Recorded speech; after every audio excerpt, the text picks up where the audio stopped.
1-3-2-1-3-2-1. Check, check, check, check. We're good. Check 1-2, check 1-2. Welcome to UW Oshkosh Titan Stadium. Our pregame coverage closer to 7 o'clock for Level 4 playoffs here on Zaleski Sports.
Welcome. You are looking live at Titan Stadium at UW Oshkosh. A trip to state is on the line in our high school finals today. This is the qualifying game for state between DC Everest and Bayport. Hello, everybody. I'm Chris Conley.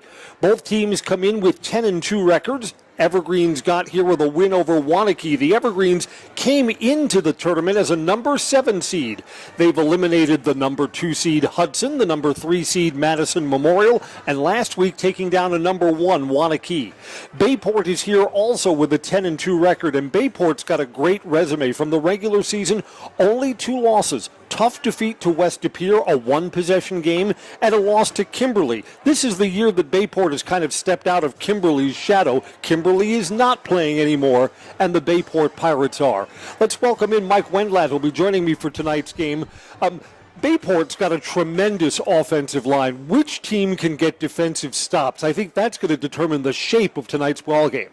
Yeah, that's the best way to describe it. We talked with a fellow media member earlier talking about both these two teams, and Bayport with 4 Division I level offensive linemen, college recruits. They're a team that can move the ball extremely well, and they're balanced. They have a 1,000-yard rusher, a 1,500-yard passer. They got a couple big receivers. They're a team that is going to be tough to hang with, and it's going to be up to see who can make the most stops here. It's going to be something that I'm looking forward to seeing how each defense tries to handle their opponent's offensive line, because Everest also has some pretty good linemen of their own, led by Mr. Latondras. Right. Everest, in all 3 of the playoff games, has won the line of scrimmage consistently, but Bayport is simply bigger. When Bayport has the ball, I mean, watch, if you're a fan of line play, see which team is pushing the other one back. Let's introduce you to the star running backs. Brady Moon was over 200 yards in last week's win. Blake Bankston is going to be the Offensive Player of the Year in the Wisconsin Valley Conference for the Evergreens. He was a little more bottled up. It was tougher going between the tackles against Waunakee. Evergreens changed their blocking scheme, ran some I formation, went jumbo to one side of the line versus the other. Bankston still was able to break a couple of big runs, got 3 touchdowns, but only at 150 yards. Only 150 yards. Well, he's had a lot of games. Just a week before against Madison Memorial, he toted the ball 41 times and was up over 200 yards himself.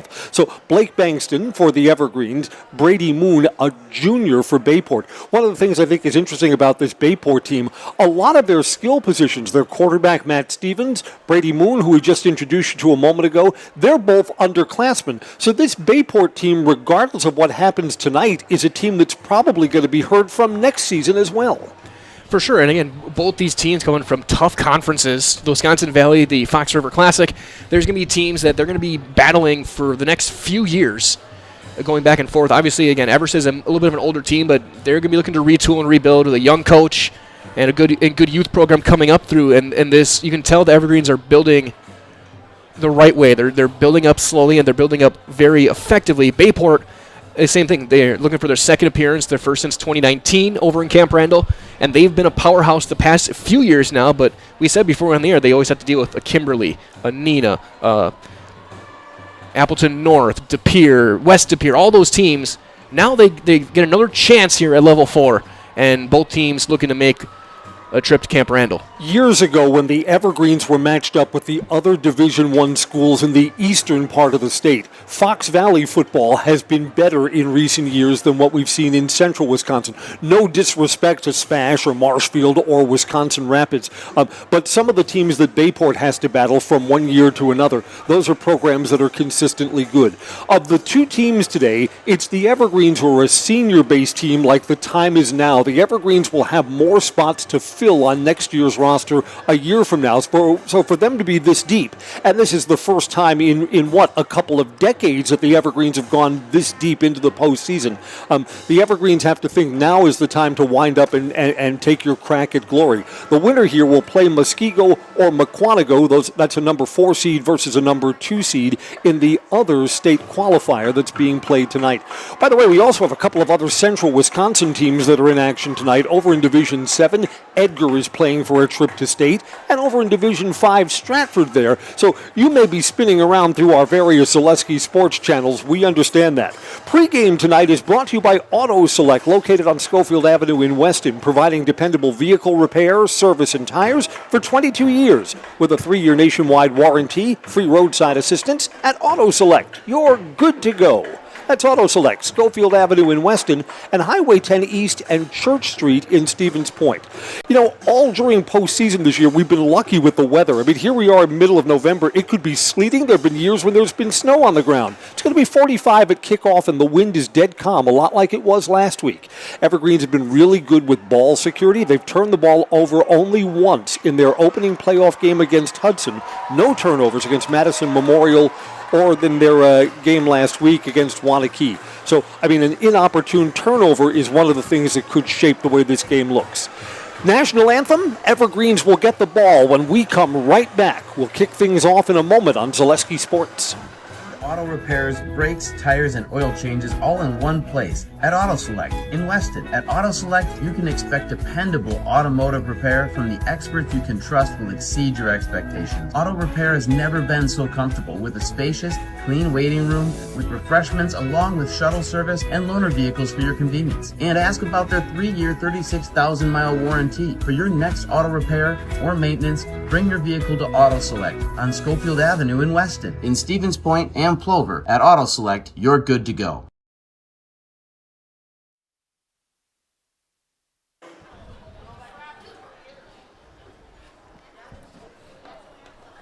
The teams have lined up on their respective sidelines. Let's go out to field level at Titan Stadium at UW Oshkosh for our national anthem.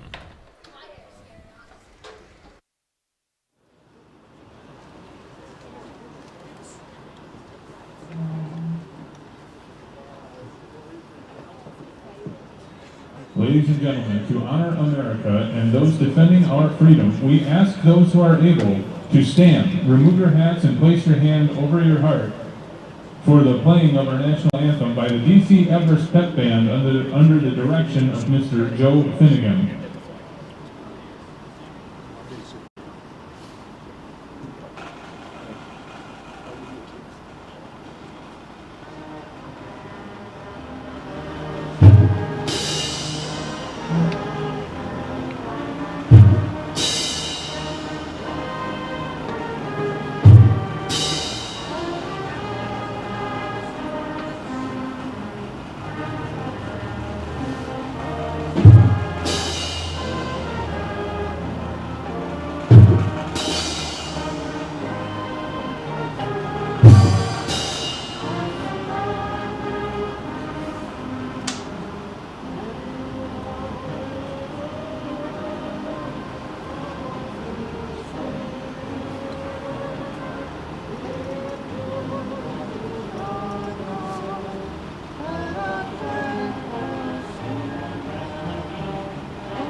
Are very well represented here in Oshkosh. The Evergreens brought over 2 fan buses. They've got a big student section dressed in neon. They're the neon trees tonight. Bayport, only a half hour down the road, maybe even a little less, has a big student section here as well. A trip to state on the line. Who will punch their ticket to Madison? Up here in our press box, we were a little surprised that Bayport chose to play defense first. We think this is the kind of game where you'll want to play in front. The Evergreens have not trailed in postseason play this year. Wanakee came back and tied the game twice a week ago, and both times the Evergreens answered on their very next drive to retake the lead. And that's going to be something to keep an eye on, is this first possession. If Bayport can come in, get a 3-and-out, force a turnover, something like that, momentum fully swings their side with them getting the ball to start the third.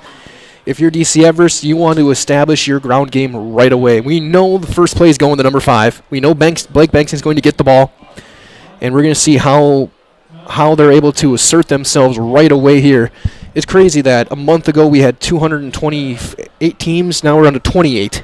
Yeah, I mean, for us, I mean, look, the winter sports season starts next week. We'll have girls basketball on our Zaleski sports schedule, starting next Tuesday night?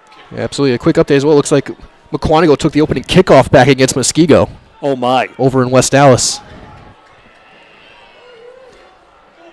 Evergreens usually have Blake Bankston returning kicks. Bankston is not one of the two men back to return here. That's Cohen Preby along with Nevin Poppy. Poppy, who is higher up on your Zaleski sports screen, leader in return yardage in the Wisconsin Valley Conference this season. We're brought to you by Axis Insurance. For all your personal, business, auto, and life insurance needs, there's always a local agent you can look to at Axis Insurance. You have a friend in your corner to customize the coverage you need. Learn more at AxisInsurance.net. Axis Insurance Agency, their business revolves around you. They're just waiting for another media TV timeout. I think it looks like almost like a dress rehearsal for state next week.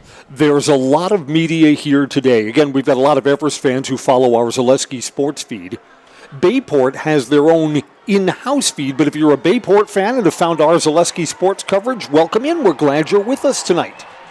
Absolutely. It looks like they're going to set up on the right hash as well, so maybe going to try and go crossfield for Poppy. They're going to try and pin him into a corner with a kick here.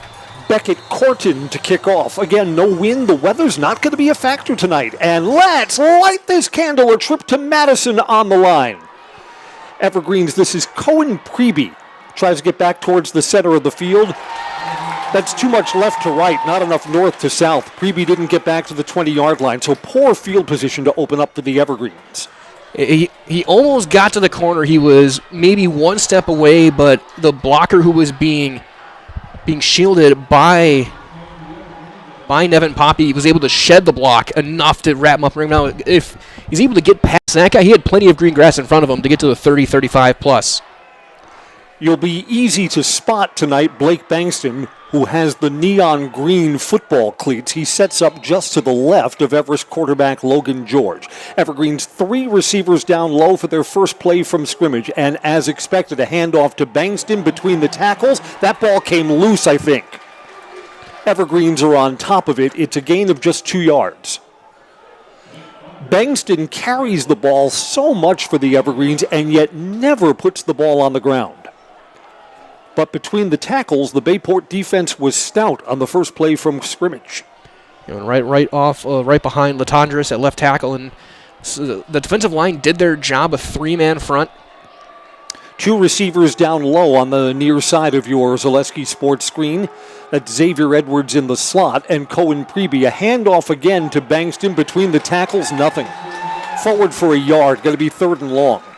You know, the Evergreens were not as productive as they wanted to be on first down against Waunakee last week. Changed their blocking scheme in the middle of the game, and that paid some dividends. Got to wonder how long the Evergreens will stick with their current formation. Do they bring in an extra lineman? Sometimes they ran plays with a fullback. Evergreens looking to convert. They need the 29-yard line. This is 3rd and 7. And twin receivers left, twin tight ends right. Maybe look for something O'Brien potentially, or a wheel route to Bankston. Got to throw. Protection's okay, and then it wasn't. Logan George held that ball too long, and down he goes. The Evergreens go 3 and out, a sack on 3rd down. So playing defense worked out just fine for Bayport, thank you very much.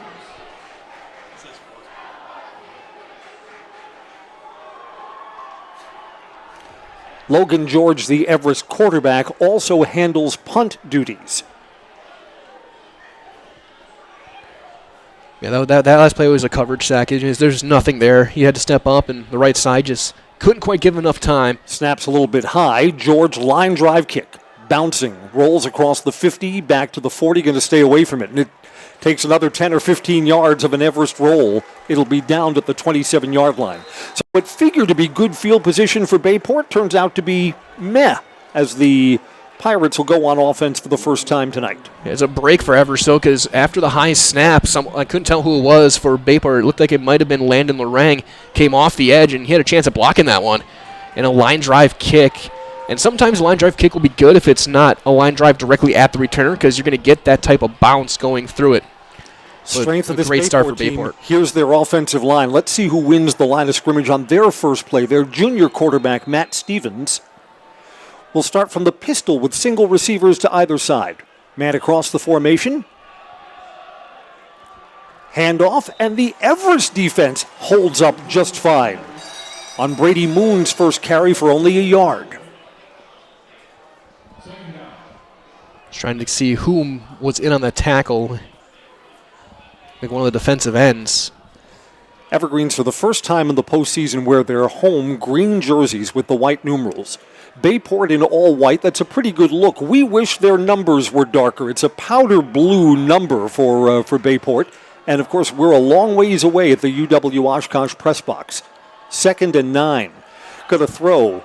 That was a bad throw. Looking for Sawyer Torp. He needed arms twice as long as what he has if he was going to come close to that. So now the Everest defense will have a chance for a 3-and-out, too. And that was a play where it's almost like had been some sort of miscommunication between quarterback and receiver. I think Stevens was expecting his receiver to cut that route shorter, be a little more of a flat route instead of an out. And so he threw it to the flat. The receiver in a 5-yard out, and it really nowhere close. But now a huge 3rd down here early on. The Everest defense loves to blitz on 3rd down. See if they send extra. Looks like a heavy box here on 3rd down. Need the 36-yard line. Quarterback throws, good protection underneath. Complete short of the sticks, but using his legs, it's a 1st down. Yeah, that was caught 5 yards short. James Williams turned it upfield and moves the chains. Great play call. Get one of your faster weapons in space and let him turn upfield. There's a designed rollout. So Matt Stevens opens 1 for 2 passing. See if they go back to the ground game here. Man across the formation again. It's Moon who gets through into the secondary. He busts into the clear. 20-10, not catching him. Touchdown. Bayport's offensive line opened the hole between the tackles. It's a 60-yard touchdown run. Bayport draws first blood. The Evergreens play from behind in the postseason for the first time. Getting through the hole, Moon was tripped up a little bit, but a really good job to keep his balance. And once he got to the second level, everyone else was sucked into the wash. And there really wasn't much of a chance of catching him after that, and he made it, and then just like that. In addition to the big offensive line, Moon looked fast once he got into the clear. No one was gaining on him as he carried that ball across the goal line. Point after touchdown is good. 7-0 Pirates over the Evergreens. Back in a moment on Zaleski Sports. This holiday season, Abbey Bank is giving back to our communities in 2 special ways. Abbey Bank will match up to $7,250 in donations to support local food pantries. Our Holiday Wishes tree is ready at many locations, and Abbotsford is hosting a toy drive for the school district. Visit abbeybank.com/holiday-programs to make your impact today.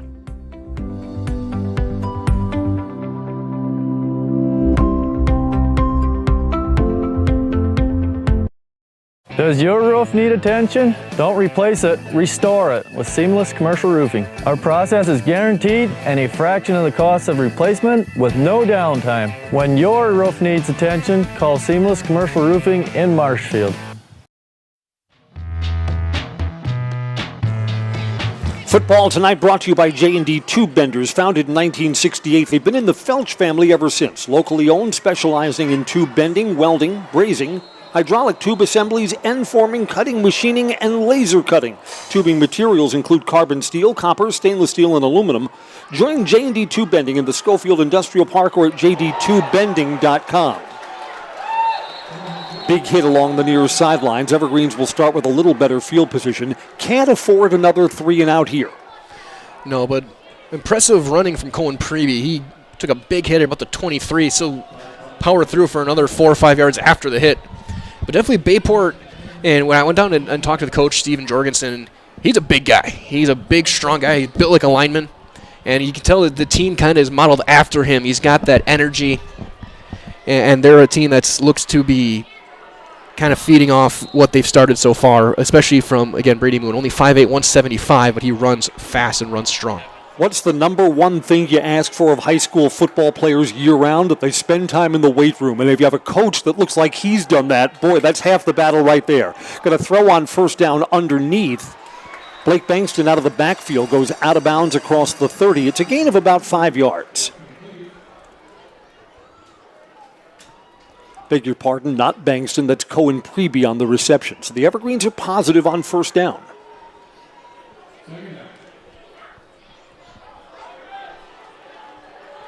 Evergreens are looking for their first down here in the middle stages of the first quarter. Bankston's to the left of his quarterback, now shifts to the right. Fake to Bankston, pass to the wide side, complete. First down, Evergreens. That's Xavier Edwards. Xavier Edwards had 0 catches in the Evergreens win against Madison Memorial, then came alive last week. 8 catches, including a touchdown catch and a tricky one in the back of the end zone, too.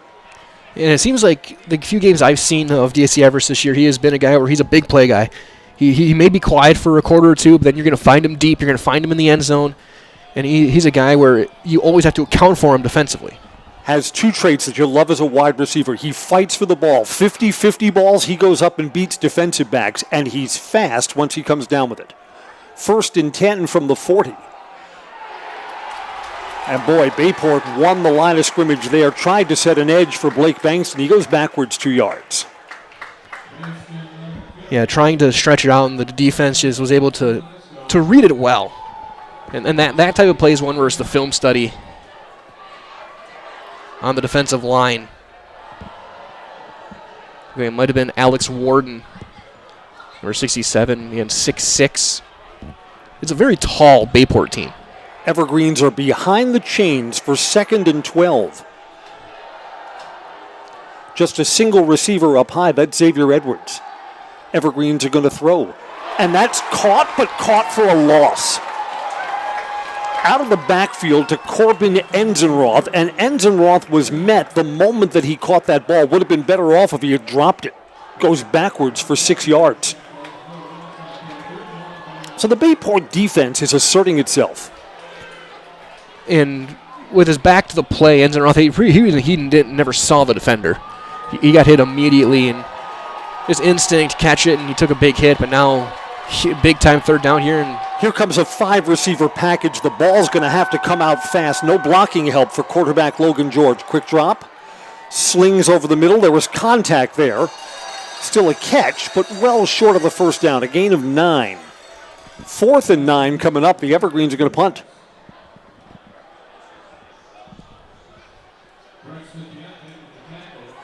So back-to-back stops.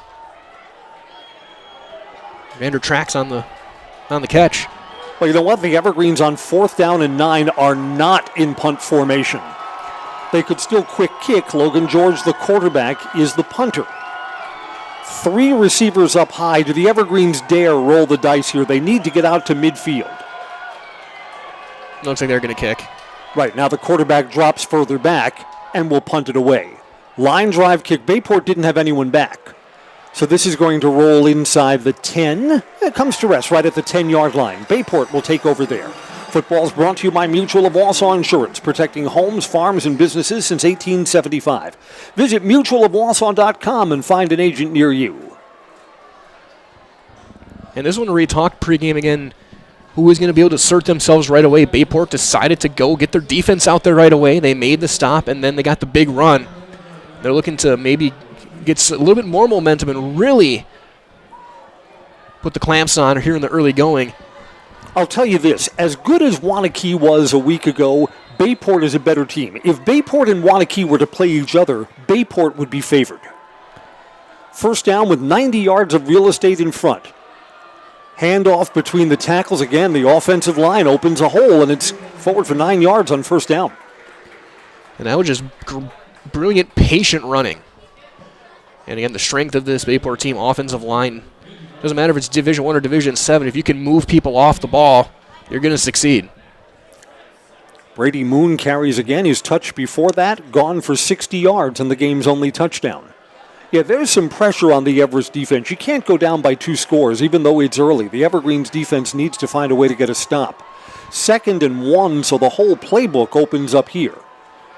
Twin receivers up high to the far side of the field.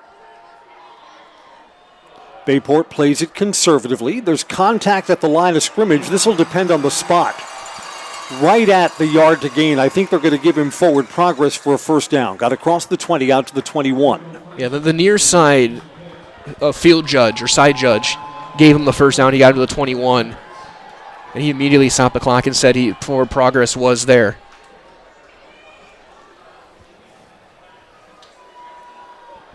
Both of these teams huddle up between plays, which is becoming rarer and rarer in high school football. You see a lot of teams where everyone's got the wristband and the play's called right at the line of scrimmage. Everybody's in tight here. New formation for the Pirates.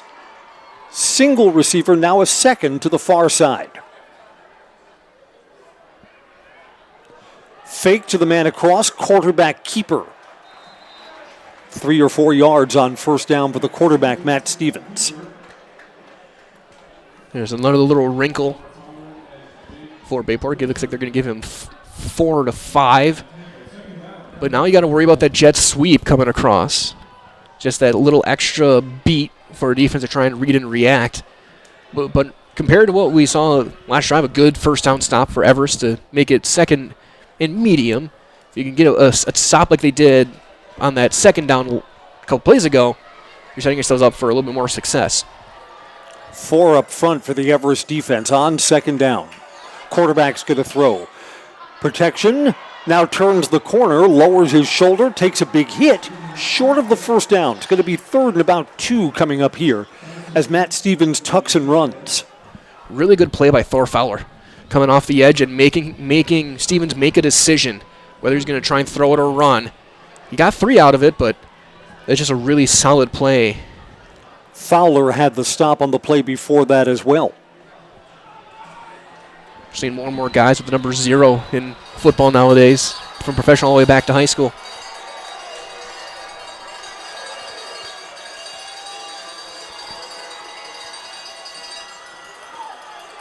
Man across, cut back. That's a well-designed play. First down.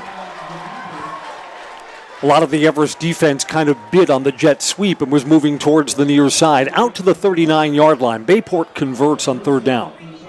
We're brought to you by TRW Auto Body in Mosinee. Top quality collision repair. They have your vehicle back the way it was quickly and efficiently. 24-hour towing, courtesy loaner vehicles, and a lifetime warranty on their work. From TRW Auto Body in Mosinee, your friendly fender bender mender.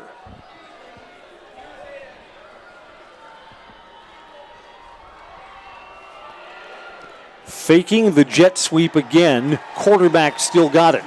He's got 9 yards on first down.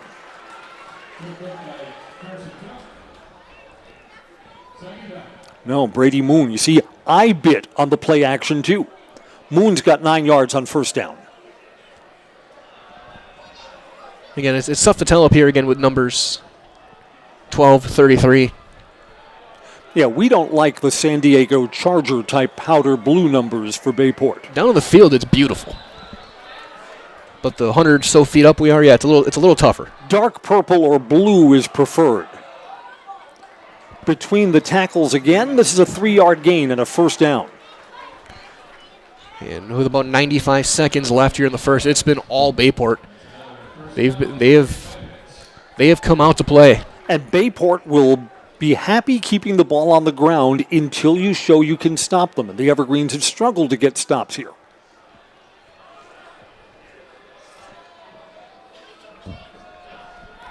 Move the ball across midfield to the 48.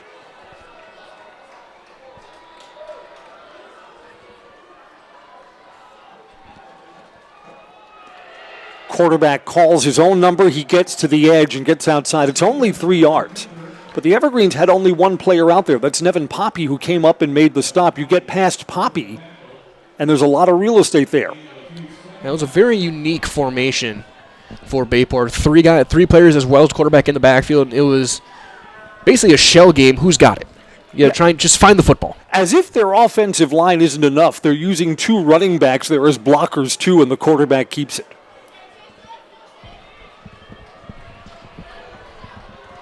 So far, just a really well-schemed first quarter.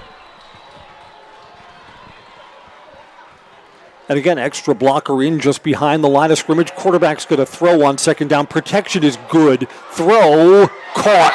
Nope, dropped. Perfect throw. Sawyer Torp had that go right. He's going to see the replay on our Zaleski sports feed. He'll say, boy, how did that one get away? That was dropped right in the bucket. Great route. He ran the skinny post up to the hash. And it really didn't look like Stevens was even trying on his throw when he rotated the base, and it was a perfect pass. But now that might be the break DC Everest was needing to try and get a stop here. Now 3rd and 7. Even though it is probably 4-down territory where you are on the field and how your defense has been through 2 drives. But there's a chance for the Evergreen defense. On the ground, and it's a 1st down anyway. A lot of the Everest defense thought the quarterback still had the ball. The misdirection was effective. Again, that was just a strong run. The blocking wasn't great, but a really good cutback. And looks like that's going to take us to the end of the first quarter. Right, final play of quarter number 1. Bayport's got a 7-0 lead and they're driving. We're brought to you by Wiggly Field, Schofield Avenue in Weston, the perfect place to find great food and cold drinks for the whole family, for the team after a big win. Sign up for volleyball leagues or stop by for lunch after lunch or dinner at Wiggly Field and Dome. Wiggly Field in Weston. The second quarter begins when we come back on Zaleski Sports. For those about to shop, we salute you. We want you to let loose and choose a deal that best suits you, cause we're thunderstorm. Mittens has gotten down and dirty with deals on furniture and done dirt cheap. Mittens in Marshfield is Back in black! all month long for Black November.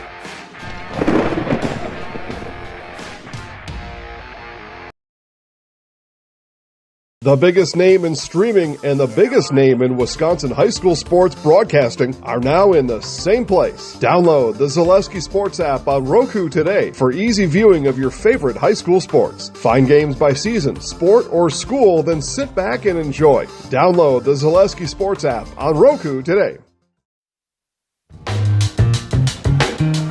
Second quarter about to begin with a new set of downs for the Bayport Pirates. I'm Chris Conley. Mike Wendlack joins us for today's state qualifying game. I'll tell you what about Bayport. Bayport knows what they're good at. They know that their strength is that offensive line. And by the way, the pass blocking on the last time they tried to throw the ball was excellent. Quarterback keeper gets a seam and gets 6 yards.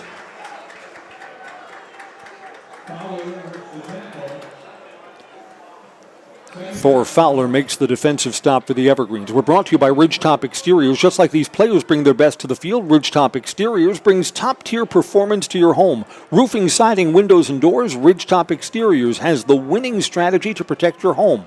Go to ridgetopexteriors.com. You'll score big with trusted, local, affordable service.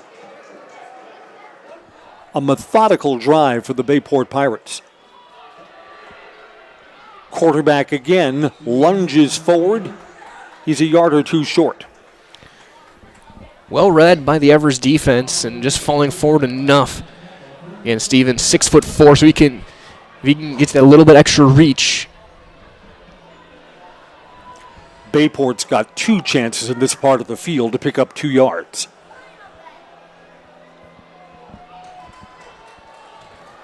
Move the ball down to the 29-yard line and playing from in front with a 7-0 lead. 3 receivers to the near side of the field. Do they take a shot downfield? Nope. Quarterback keeps it again, gets an edge, and gets the first down. Down to the 25-yard line.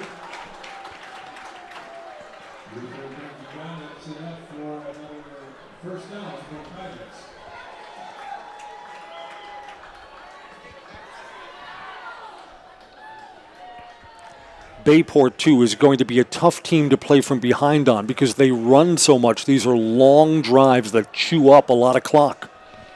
Yeah, it's 2 very similar teams in how they like to try and play offense. And they're 2 teams both built very well to play with a lead. Singles to either side on a new set of downs. And this is the first time in a while that the Everest defense has been stingy up the middle. A yard, maybe that, for Brady Moon. Yeah, no gain.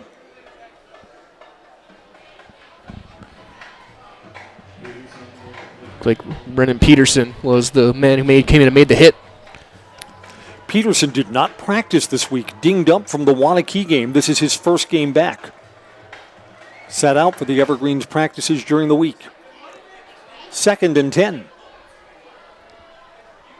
2 receivers up high. Roll out in that direction. Some pressure coming. Throws to one-on-one coverage. The receiver's got a step, and that's all he needed. Touchdown, Bayport. Great adjustment on the route. It was an out and up, and as soon as he saw his quarterback roll out, he just turned and ran to the pylon. And that time, he dropped it earlier. That one was able to make a good, strong hands catch. The Evergreens asked their defensive backs to play a lot of one-on-one coverage. It didn't work out there. And it wasn't bad coverage. There wasn't much he could do. It was just kind of a broken play, a scramble drill. And a senior receiver goes and makes a play. Sawyer Thorpe is in the end zone. Here comes the extra point try.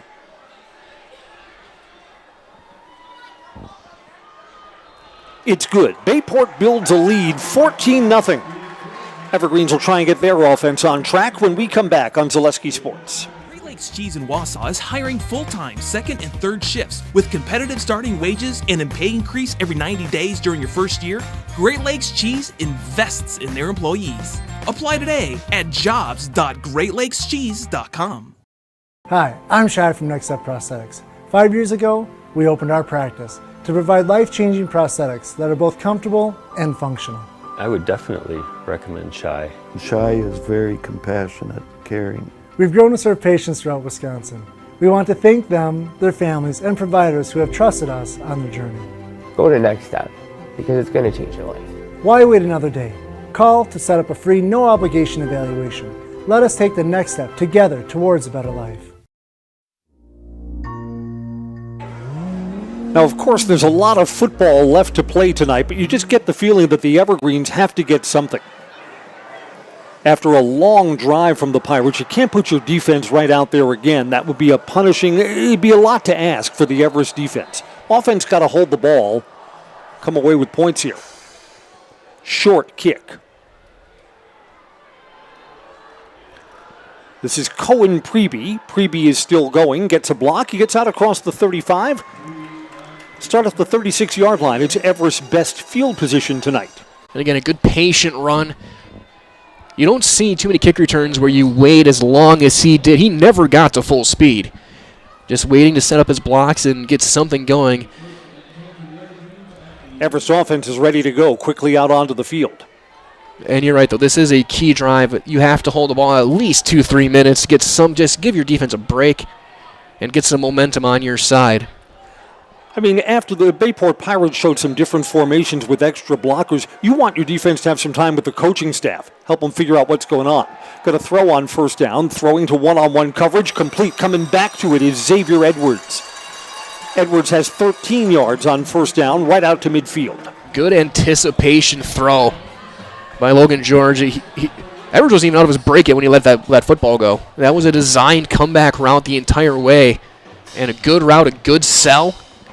And just a well-timed and well-designed play. Right, if you're a defensive back, you have to respect the possibility that Xavier Edwards' speed to spare can beat you going deep. So when he's going to stop and come back, he's going to have some separation, and he did there. Evergreens try a new formation, I formation. Paging the old Washington Redskins like John Riggins could be in there now.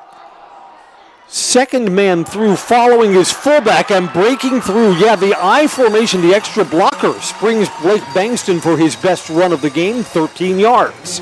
Right between center and right guard, and a good vision to cut back to the left side. Reed Frame, the junior, who figures to be next year's featured running back, came in and was the blocking back on that play. And the Evergreens are keeping Frame in. Logan George will be under center here.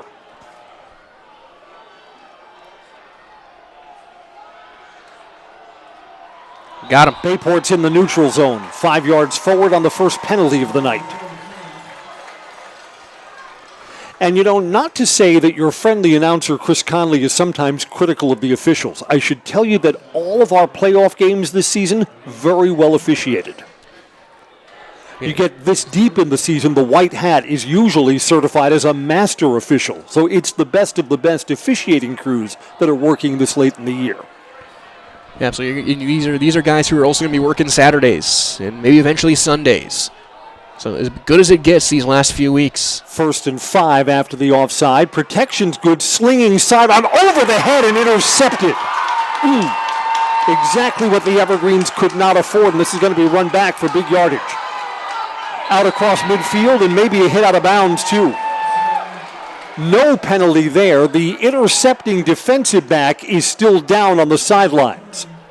Evergreens are lucky that another 15 yards is not being added. Yeah. Xavier Edwards was open, but the throw was too high. When you throw over the middle, bad things happen like that.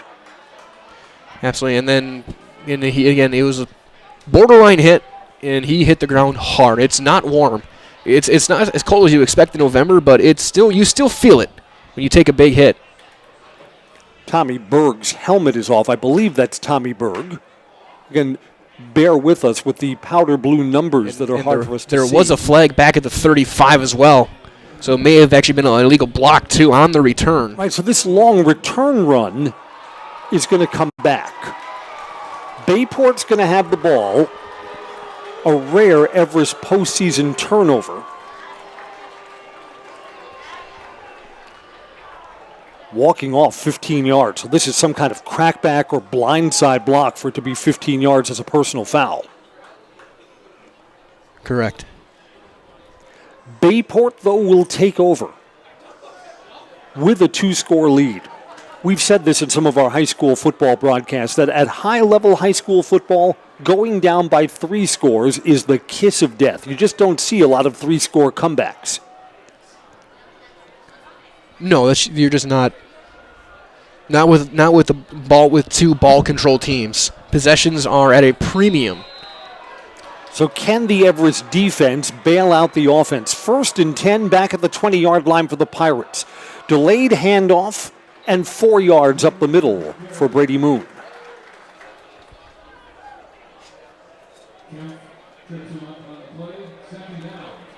We're brought to you by Mammoth Mortgage, your local, transparent, fun, passionate mortgage pro, providing opportunities for low rates, hassle-free mortgages for buying or refinancing a home throughout Wisconsin. For all of your mortgage needs, look to Mammoth Mortgage. 2nd and 6. And I want to say, just kind of watching it back, and that was Mikey Jones who had the interception, number 4, from the safety spot. Fake the jet sweep. Quarterback keeps it and got nothing. Fell forward maybe for a yard from the 24 to the 25-yard line. 3rd down. Well, it's 3rd and 5. The Everest defense needs a play like the desert needs rain. And it looks like, I think also Stevens' helmet came off during the run. He's going to have to leave for a play. Yep, Stevens is over to the sideline here. I was wondering why the clock was stopped. So a direct snap of some kind? Yeah, I would think so. Especially 3rd down. Right. Bayport opts not to use one of their timeouts, which would have allowed their quarterback to come back in. Backup quarterback yardage-wise was Ethan Orlando. Opportunity knocking for the Everest defense on this 3rd down. Man across the formation. Fake the jet sweep. And the Evergreens get a stop that they needed.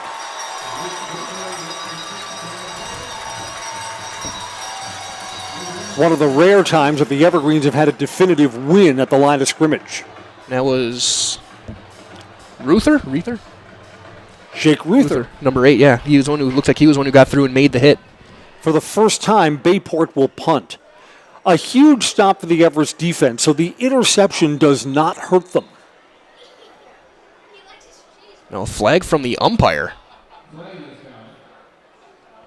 I know it's also the officials. They have a intercom.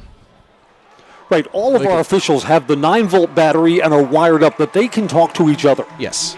We've noticed more and more high school fields now have the wireless mic where the officials can tell us what the penalties are. They've got that technology here, but that may be for college games on Saturday when UW Oshkosh is playing. And I think also a little bit warmer nights, too. This punt is coming from it's a low snap. It's loose in the end zone, and it's blocked. Kick goes straight up in the air. Evergreens recover, and the Evergreens going to block punt into the end zone. Carson Kempf brings it back, and the Evergreens are heard from. Wow. All started with the quarterback having to leave when his helmet comes off. Right, absolutely. You get your number 2 quarterback in. That play gets blown up. You have to punt. You're 5 yards back because of the penalty for the false start. So the punt's coming from the end zone and a low snap. Yeah, that's 1, 2, 3 things in a row that didn't go the Pirates' way. And the punter had no chance on that play whatsoever. Absolutely nothing he could have done. And these last 2 minutes is exactly the break that DC Everest needed. Evergreen shift from the 2-point look to the point after touchdown. Jake Stasiak will try this kick. No wind at all tonight. Logan George, the quarterback, holds. Snap is good. To the uprights, the kick is good. Our new score is 14-7. Bayport gets the ball back. They'll have regular personnel back on the field when we come right back on Zaleski Sports. At Ridgetop, we are your trusted, local, affordable exterior renovations expert. Isn't that right, Bo? Exactly, especially when we are working on someone's biggest investment. Can you give us an example, Bo? Well, there was this house. We replaced the roofing, siding, and windows. Then, they left a 5-star review. One of our thousands of 5-star reviews? Exactly. For your free, no-obligation estimate, call us today or go to ridgetopexteriors.com. Selling your car to Dahl Auto is quick and easy. Bring your title and keys, and you'll have a check in as little as 30 minutes. Still owe money on your vehicle? No problem. We'll take care of it. Dahl Auto. Simple. This game just got more interesting. Evergreens bring a blocked punt back near the goal line into the end zone, 14-7. Update as well over in West Atlas. Muskego just took a 13-7 lead on Mukwonago. A 4th and goal. Winner of this game plays either Muskego or Mukwonago at Camp Randall next Friday. Evergreens try a line drive kick. Bounces around back there and picked up at the 10-yard line. To the far sideline, out of bounds. And Moon, the returner as well. Getting something going. So it's crazy to look at some of these matchups right now. You look in, Muskego came in, they had to win in week 9 to even make the playoffs.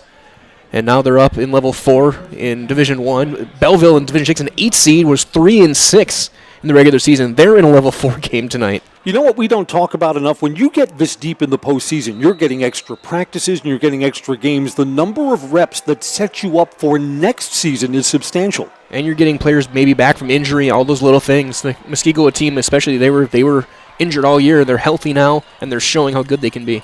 Bayport's lead trimmed to 7. Quarterback keeps on first down. Met at the line of scrimmage, bounces off the tackle. There's a play that was going to be bottled up for no gain, and second effort. Gets 7 yards on first down for Matt Stevens.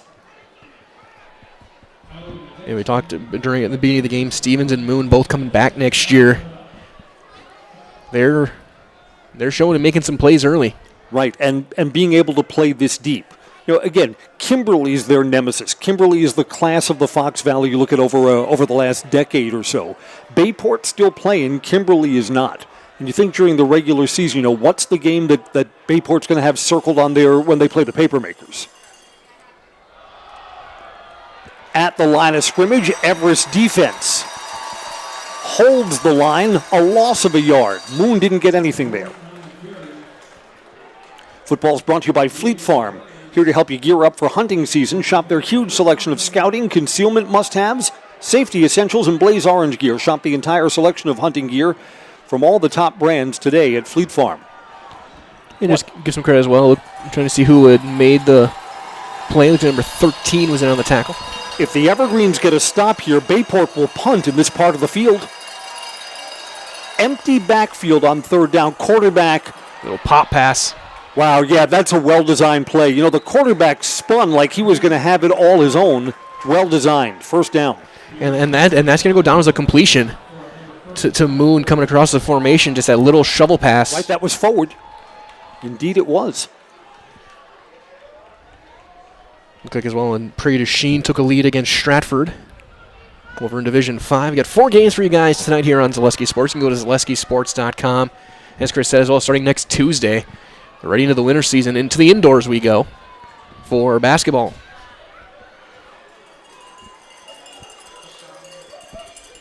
On first down, play action, quarterback has it. Gets into the second level. Evergreens tried the ankle tackle there. You got to wrap up better than that.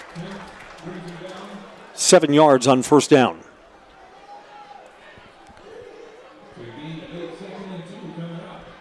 Keep an eye on some other games as well. Looks like Edgar with a chance to tie it up against Boyceville, Division 7. Wildcats looking to repeat as state champs. You get this deep into the season, suddenly there are no easy games. Never are. So Stratford There never and should be. Edgar both having to work for a trip to Madison. And then there should never be any easy games when you get to level 3, level 4, the state title game. Hard count on 2nd and 2. Moon busts into the secondary again. He's out across the 45 and down to the 43. Again, he went right behind his center, and again, we were talking with another media member here before the game, and he said that Bayport views their center as their best lineman, and they ran right behind him, and then he jump cut back left.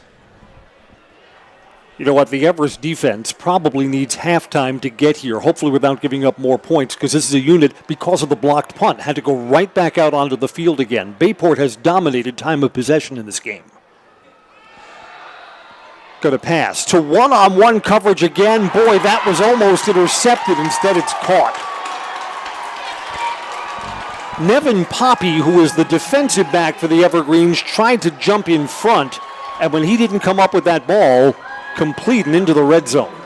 Again, that's Torp again. If Poppy's one step further back, it's probably an interception.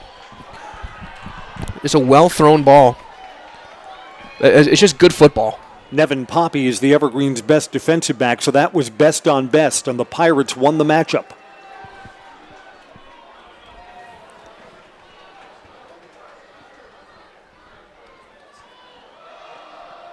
Between the tackles, Moon has 2 yards. And we got a timeout taken. I think it might be just to give the Evergreens a break. Yeah. And you know what? At risk of going down by 2 scores again, you want to make sure you've got your defensive scheme right. Why don't we step aside for a break, too? 14-7, Bayport has the lead, and they're driving on Zaleski Sports. I'm Jamie Schley. As your American Family Insurance agent, I'm looking out for what matters to you, even when nothing is wrong. Give me a call or stop by our new office location, and let's talk about your insurance needs today.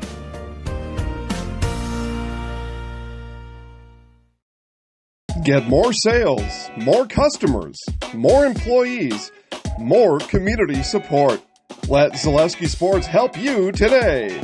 Our advertising rates are less than what you have in your pocket now. People just like you watching this broadcast are your next customer or team member. Plus, you'll have the satisfaction of making sure that our light continues to shine on these student athletes. Use the phone in your hand.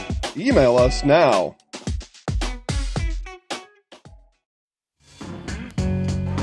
Evergreens took a timeout on defense. It's 2nd and 8. Bayport's moved the ball down to the 13-yard line.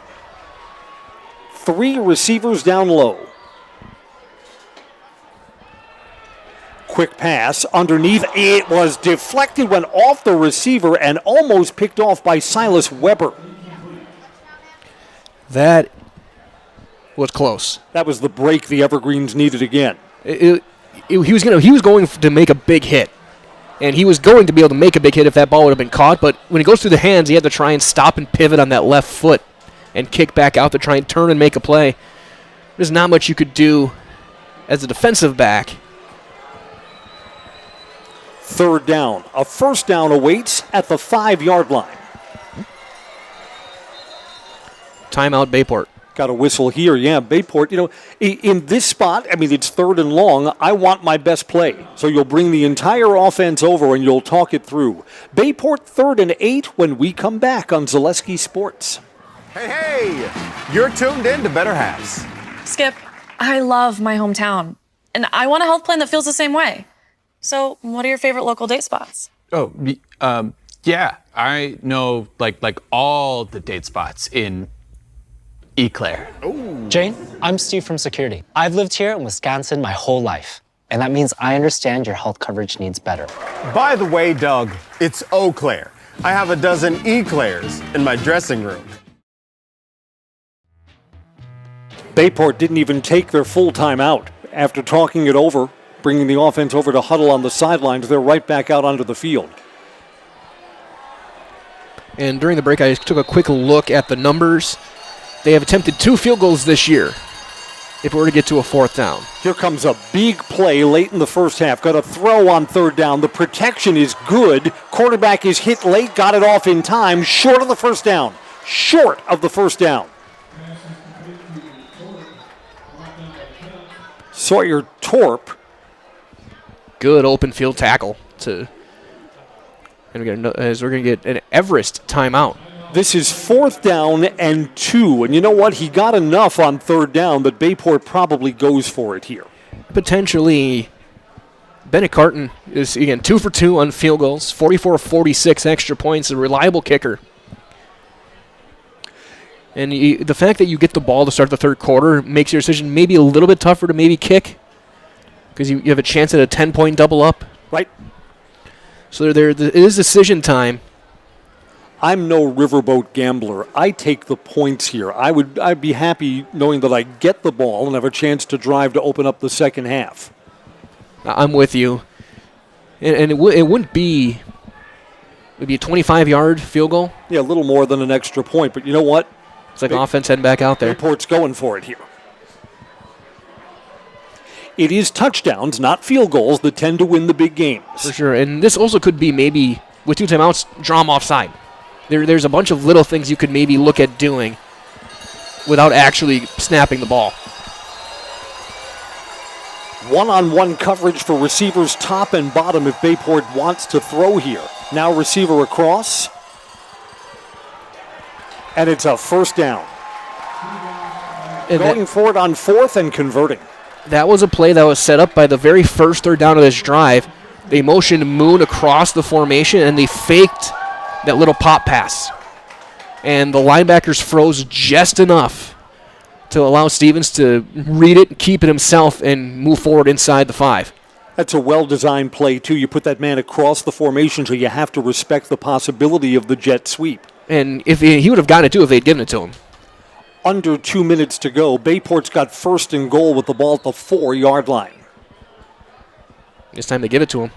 Trying to get the edge, cuts back, he's in the end zone. Touchdown, Bayport. 1 play after converting on 4th down, Pirates are back up by 2 scores. Exact same play as 4th down. Same motion, same player. This time he gets the reception. And the shortest distance-wise touchdown pass probably of Stevens' career. Ball went forward about 4 inches. Right.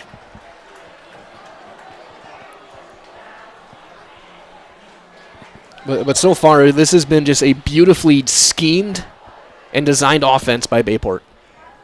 Everest is playing solid defense. The score's not going to deceive you. They're playing good defense. It's been better offense. This is by far the best offensive line that the Evergreens have played against all season. Extra point is good. You know what? The Evergreens now down 21-7. They're going to be in go mode for the 1:26 left in the half. Evergreens will have 1 timeout. They'll get the ball back when we come back on Zaleski Sports. Culligan Water delivers. From your first call, to your first sip, to your first soak. Culligan, give us a tap. The only water that comes with a van. Are you tired of being a boring old tree, bird, or mythical war hero? Find the right job for you at Express Employment. Stop today and discuss positions that fit your abilities and qualifications, leading you to the perfect job. Always local, always strategically selected to match your skill set with local employers. There's a perfect job out there. Let Express Employment professionals help you find it. In Wausau, Stevens Point, Medford, and Marshfield. Find jobs and apply online at expresspros.com. For the first time tonight, the Evergreens will send Blake Bankston back and ask him to return a kick. Bankston and Nevin Poppy. Boy, the Evergreens would love to set themselves up with a good return. And it is Bankston with the green cleats. Across the 20, he's got a block. Bankston still going 40, out to near midfield. And the Evergreens with 1:19 left and one timeout are in a good spot after a big return. It was a play they needed. And it's when you get a running back who's ran as much as Bankston has over his career, he read the blocks well. 42-yard kickoff return.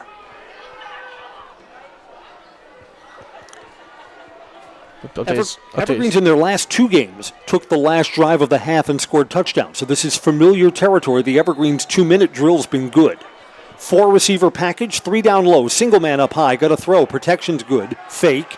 Now Logan George is chased. He's got to get out of bounds. He'll gain 8 yards and will stop the clock. 1:12 officially left. Good play and good vision, or good sense. I could say good senses by George. He read the lineman coming backside. You could tell he could feel the pressure coming and was able to take off and get something out of it. Right, the good quarterbacks have that timer in their head that they know that time is getting tight. George took off and again got out of bounds to stop the clock. Bankston's the running back here. George to throw. Protection's good.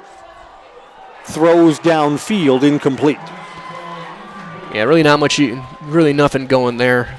Covered well. Pressure was good. A little bit of a sidearm flip. Almost like an old school Rich Gannon throw. You know, I thought that the protection for George was good until suddenly it wasn't. That there was late pursuit that was getting to him, and George knew that he had to get rid of that ball sooner than he wanted to. Yeah, it was like a linebacker's spy that was just waiting. Third down. Evergreens need 4 yards here. Got to get to the 43-yard line. Delayed handoff to Blake Bankston. Bankston up the middle, busts into the secondary, did not get out of bounds though. He's got a first down to the 28-yard line. The clock will stop momentarily while the chains are moved. Evergreens have another play called. They're right up to the line of scrimmage. 59 seconds left. Evergreens are marching now. And that was a good play call as well, because even if he doesn't get it, they're going to run the clock down and don't give Bayport too much time. Rolling out on first down, throwing underneath, tight coverage there and too long. I don't think that was supposed to go to O'Brien. Edwards was behind him on the sideline. I think that was supposed to go to Edwards. That's a play the Packers had a mistake with a couple weeks ago, and I was there against Minnesota, where the receivers ran the same route 5 yards apart, but the timing was off, so the tight end who was in front, same number, even 88, it was Musgrave, tipped it up, and it got intercepted. Right. So it's just one of those plays where just the spacing wasn't right. Evergreens can huddle up after the incomplete pass. 46 ticks left until halftime. What you can't have here is a sack. You'd have to use your final timeout, and you'd be pushed back further. Quarterback keeps it himself. Does not get out of bounds. Spun down after a gain of 8. I think the Evergreens are going to use their final timeout here. It'll be third and about 2. Clock's still running. That was a good open field tackle. I couldn't see the number. That was a really good tackle. Otherwise, that might have been 6. Third down. Quarterback keeps it again. He's hit in the spot. He didn't get the first down. It's going to be 4th. And there's the final timeout. Yep, there's the last timeout. 4th and 1. Update as well in Division 7. Potosi-Cassville, 12-0 over Kenosha St. Joseph's. That game just went to halftime. Potosi, one of the dominant teams this year. And now 4th down. I don't know what your kicker's range is. 38 is doable. Oh, for sure. Let's see. We had a 41-yard field goal earlier in the week for Jake Stasiak. This is within Stasiak's range. But again, 21-7. I wouldn't be surprised on fourth down if you go for it all. Yeah. Can't stop the clock. A first down would stop the clock momentarily. So another update as well. Notre Dame up 21-14 on the Cross Logan. Division 3. Notre Dame's supposed to be a good team this year. They beat Kakon earlier this year. They're very good. Here comes 4th and 2. The Everest only points are from a blocked punt, so the offense has not found the goal line yet. 4th down. Handoff, Bangston. Contact came behind the line to gain, but forward progress gets it. The clock will stop with 10 seconds left. Evergreens, I think, are going to spike the ball as soon as the clock winds. Yeah, they got 10 seconds. They got to... And the clock is moving now. 9, 8, 7. They're going to go for it. Logan George throws to the end zone. It's tipped and incomplete.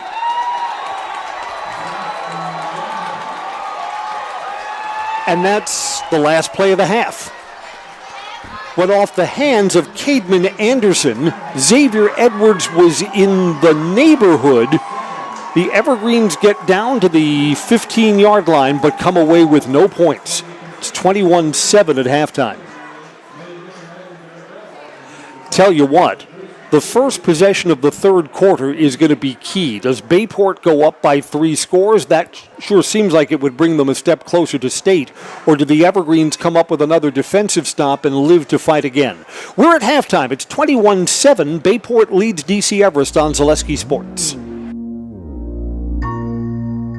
The biggest name in streaming and the biggest name in Wisconsin high school sports broadcasting are now in the same place. Download the Zaleski Sports app on Roku today for easy viewing of your favorite high school sports. Find games by season, sport, or school, then sit back and enjoy. Download the Zaleski Sports app on Roku today.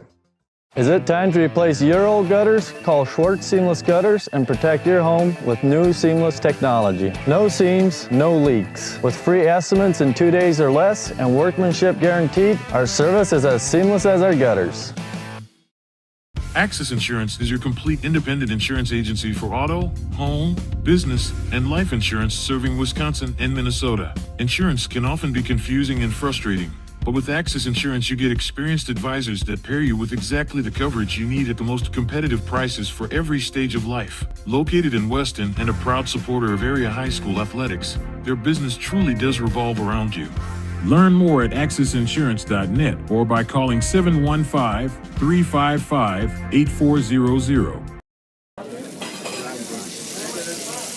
Yeah, and you think about all the different techniques he's got to have in his repertoire, right? All the arrows in his quiver, and he's got all of them here today. I mean, medium well. Do you want it rare? Special orders, pickles, no pickles, ketchup, no ketchup. You know, what we're seeing here, Paul, the spatula control is unreal. Yeah, it's one of those deals where he's got absolutely no beef. He's just focused on doing his job. Yeah, I mean, without these cooks, everyone would just truly be fried.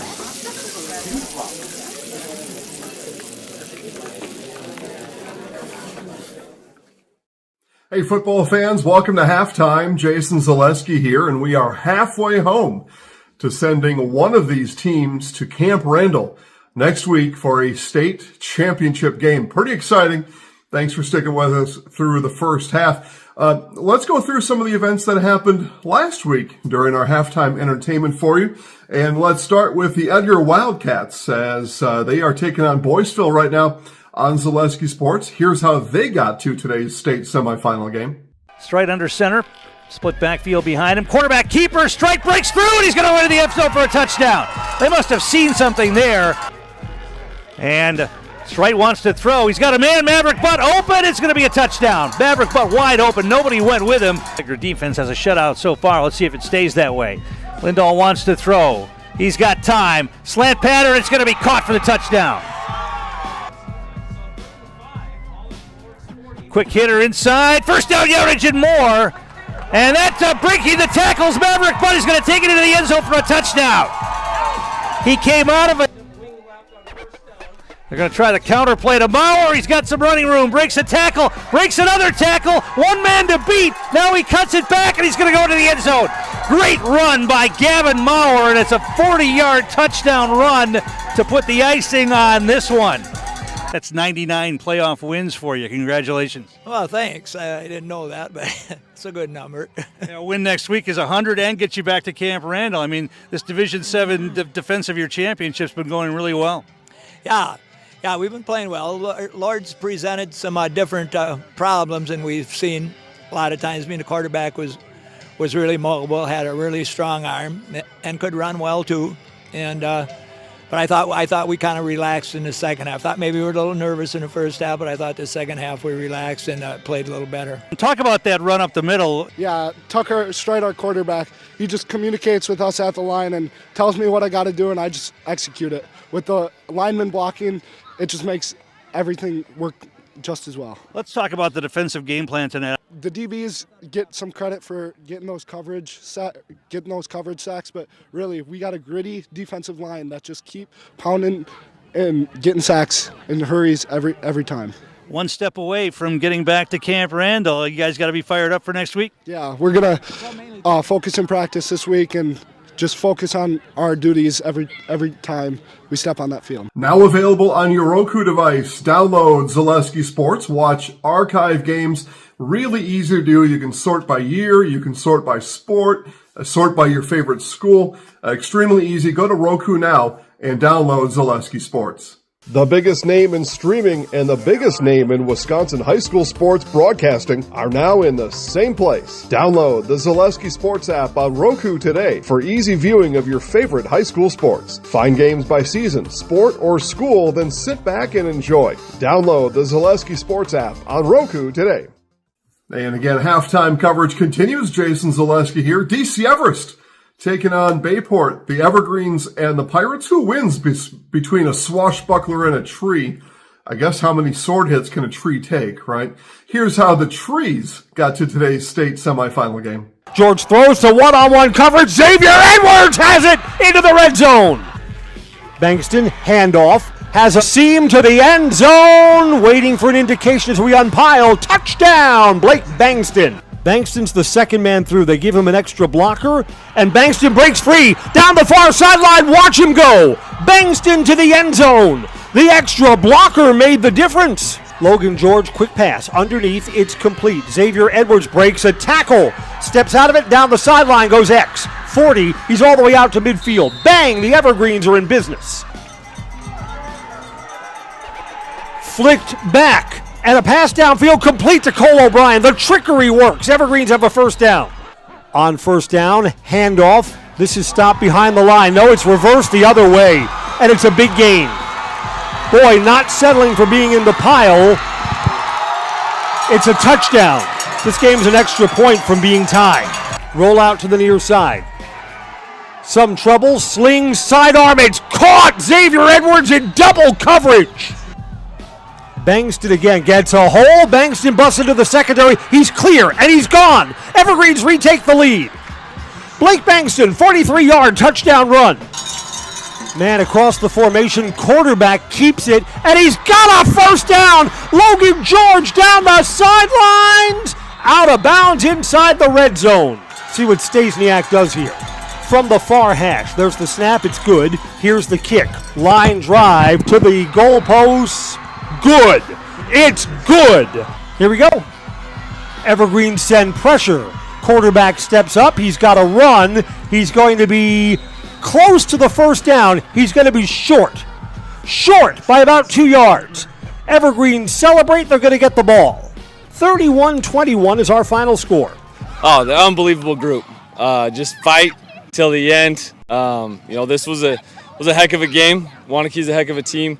Loved the way that we battled and we played our butts off through the end. The defensive stand there, the goal line was unbelievable, and then to finish it off with them on the field was huge. I mean, it's just special. The brotherhood's coming through. We worked as a team and we got the stops. We just did the hard things. We did it when it got challenging, and that's what it took. Yeah, I mean, we're a versatile team. We can get it done in the run game, in the pass game. We can do it all. I mean, Blake Bakeson, I'm going to say it here right now. He's the best running back in the state. I don't care what anyone else says. That dude works his butt off. I think he's the best in the state. Thank you. Stratford Tigers taking on Prairie du Chien. Interesting game going on in Wisconsin Dells as we continue our halftime coverage. And it was Stratford moving on last week. Here's how they did it. Shaner and Miller and quarterback keeper. Touchdown! Jack Tubbs with a quarterback sneak. Full house backfield along the left side, working, and Shaner is in! Tigers running out of that full house backfield and gave it to the third man through, and Shaner goes off the left side. And Tubbs going back to pass. And is picked off. And the only person to stop him is Tubbs. And he's going to go, and Tubbs makes a great catch, or a tackle, at the 10-yard line. And kick is up, and it is good. And that was from 24 yards out, 23. That is Blake Barco. And they're saying there's a fumble. As the Tigers have it? Yes, the Tigers have it at about midfield. And a pass by Tubbs again. Man wide open. And great catch. Oh my gosh. Unbelievable. And handed off. And into the end zone is Caleb Wrench from Hiding Community Stadium as the Tigers now move on to the Final Four next week, and they will be playing Prairie du Chien. Your defense tonight and your offense just was on all cylinders. Yeah, first of all, defense, Marshall Lehman said that he felt that his scheme fit up really well with what they wanted to do if our guys did our jobs. And hats off to our guys. They followed the scheme. They executed great. They tackled well and really was in the backfield a lot of times, controlled the line of scrimmage. Offense did a great job just grinding and pounding, and kind of what we wanted to do, see if we could establish a run game. Reed and Brooks and Jack ran really hard, and then little Wrenching running hard and making catches as he usually does. So feels good, but we ain't there yet. So we got to work. All right. Like you said, it feels good. All right. It feels good, but tomorrow we need to recover, and then Sunday we're getting right back on the grind. All right. Feels like there's still more that we can do. Exactly. We're winning this thing, baby. Feels great. The biggest name in streaming and the biggest name in Wisconsin high school sports broadcasting are now in the same place. Download the Zaleski Sports app on Roku today for easy viewing of your favorite high school sports. Find games by season, sport, or school, then sit back and enjoy. Download the Zaleski Sports app on Roku today. Again, download Zaleski Sports app right now on Roku. All kinds of great ways to look and see your favorite past games broadcast here on Zaleski Sports. Sort by year, sort by sport, sort by school. Very easy, and all at the fingertips with your remote. Super easy to do.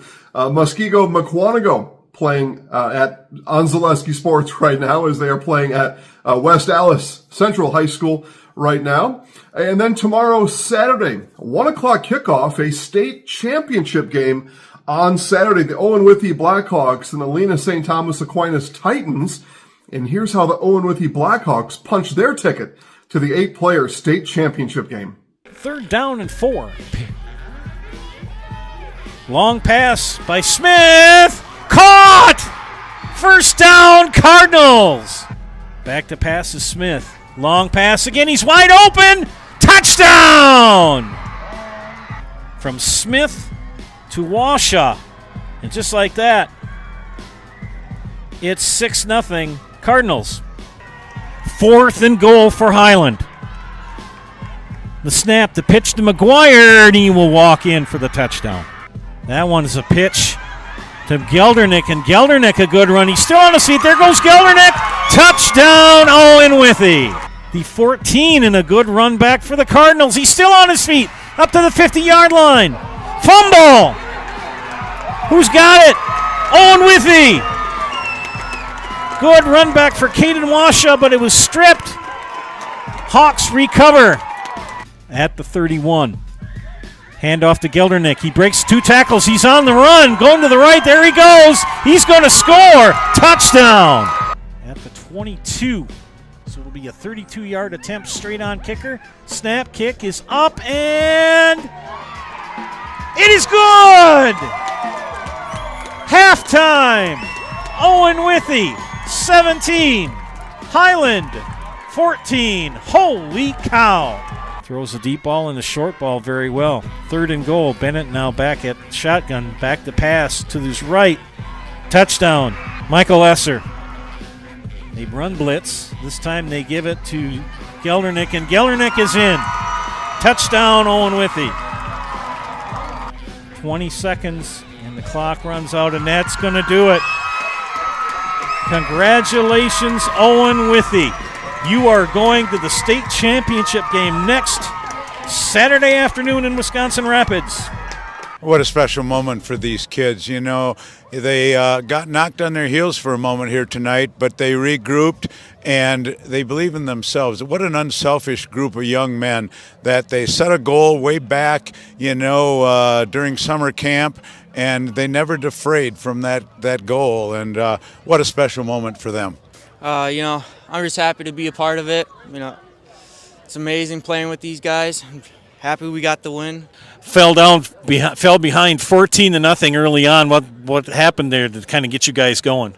We just had to get used to their speed, and we knew it was going to be a battle from the start, but we just had to hang in there. Again, that game kicks off 1 o'clock. Joe Anderson on the call on Saturday. Watch it live at Zaleski Sports. Now, back to your game. The biggest name in streaming and the biggest name in Wisconsin high school sports broadcasting are now in the same place. Download the Zaleski Sports app on Roku today for easy viewing of your favorite high school sports. Find games by season, sport, or school, then sit back and enjoy. Download the Zaleski Sports app on Roku today. At Nicolay Bank, we believe that our hometown communities are the backbone of what makes Wisconsin special. From Crivets to Manitowoc and Algoma to Grand Chute, you see a thriving community with Nicolay Bank working as a partner, acting not as a corporation, but a community. When we serve together with local entrepreneurs and leaders, great things happen. That is our guiding principle. A strong and successful hometown means a strong and successful Wisconsin. We are proud to be a part of that. Nicolay Bank. Real people, real conversations.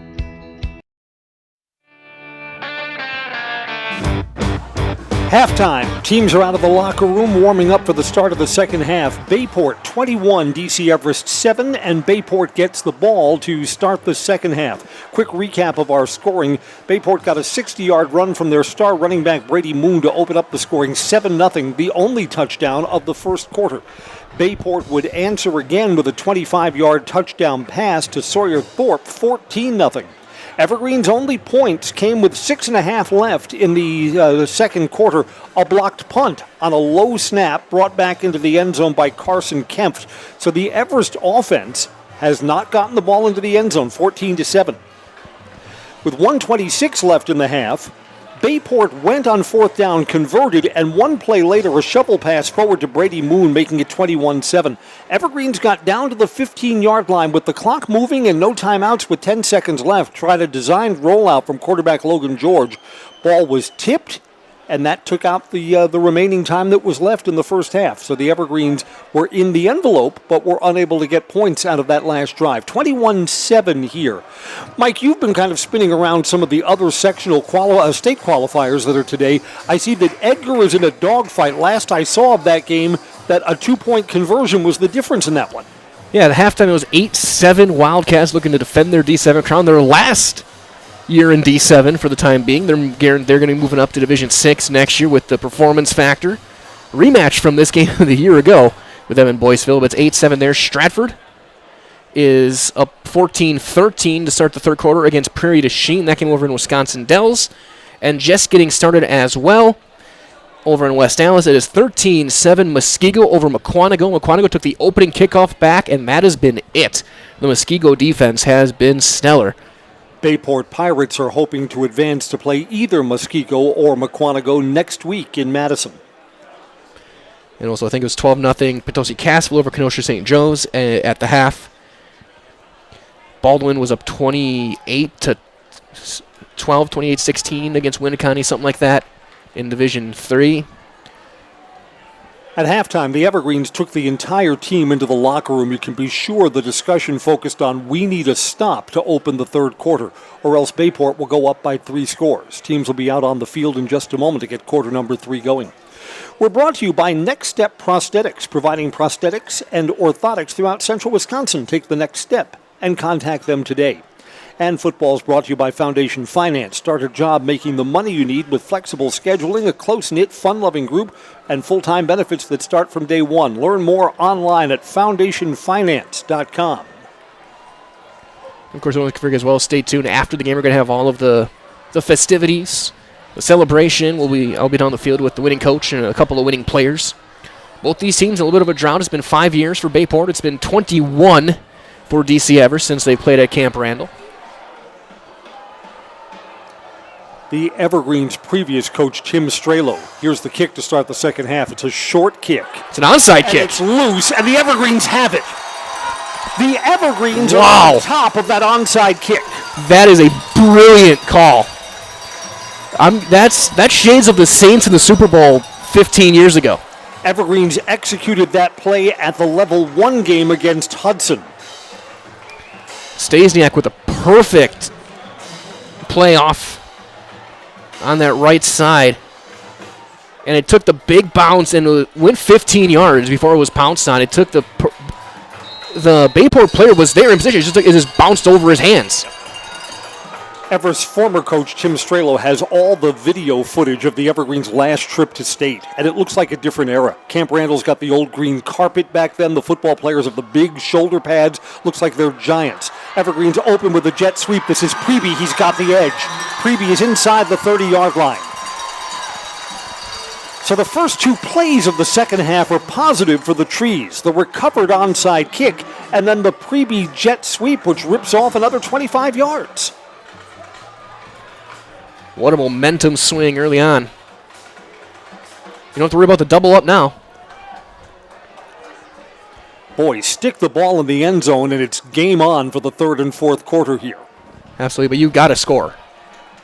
You can't waste that onside kick. From the I formation, Bangston dots the I here, and he's the second man through. Did not follow Frame's blocking, and that's why this play goes for no gain. Frame kind of veered off to the right, and Bangston went in the other direction. Nothing there. No, he was not going to be able to avoid Max Romanesco. Yeah, Bayport from that big offensive line has a couple of guys that play both ways. That's tough to be in the trenches when you've got the ball and when you don't have the ball. But you want your best athletes and your biggest kids on the field as much as possible. And again, the lines, offense or defense, is just unbelievably tall. Evergreens shift 2 linemen here to the right side, so it's heavy to the right. Going to roll out and throw underneath. That's knocked away at the last minute. That's good defensive coverage there to deny Cole O'Brien. Yeah, slightly behind him. And just trying to get a look. Looks like that might have been Orlando. Yeah, O'Brien didn't get a lot of separation there. Third down. You're trying to see the numbers on that play. But, yeah, really good pass breakup. I think if you open the half with an onside kick, the Evergreens would probably go if fourth down comes up. Here comes a big third down play. That's Preby across the formation. Option pass. Wow, this is behind the line of scrimmage, and Preby cuts it forward and got something out of that to make it 4th and manageable. 7. Yeah. Yeah, it looked like that. It looked like he wanted to throw it. And, you know, Preby's a senior. If you don't like what you see downfield, tuck and run and use your feet. So was he the backup last year, too? Evergreens are indeed going for it here. They need the 15-yard line. Nope. The Evergreens are sending the field they're goal gonna kick unit it out. A 39-yard try for Stasiak. This is within his range, and there's no wind. Evergreens play for points on the first drive of the third quarter. Snap is good. Kicks a line drive to the uprights. Good. First points generated by the Everest offense. Our new score is 21-10. Bayport gets the ball back when we come back on Zaleski Sports. Whether you're just beginning your educational journey or seeking a new opportunity, we're here for you. At North Central Technical College, we have unique partnerships with 4-year colleges that allow you to transfer seamlessly to and from our campus, saving you time and money. With hundreds of transfer options available, the path to a bachelor's degree and a great paying career are just a step away. North Central Technical College. Start here, go anywhere.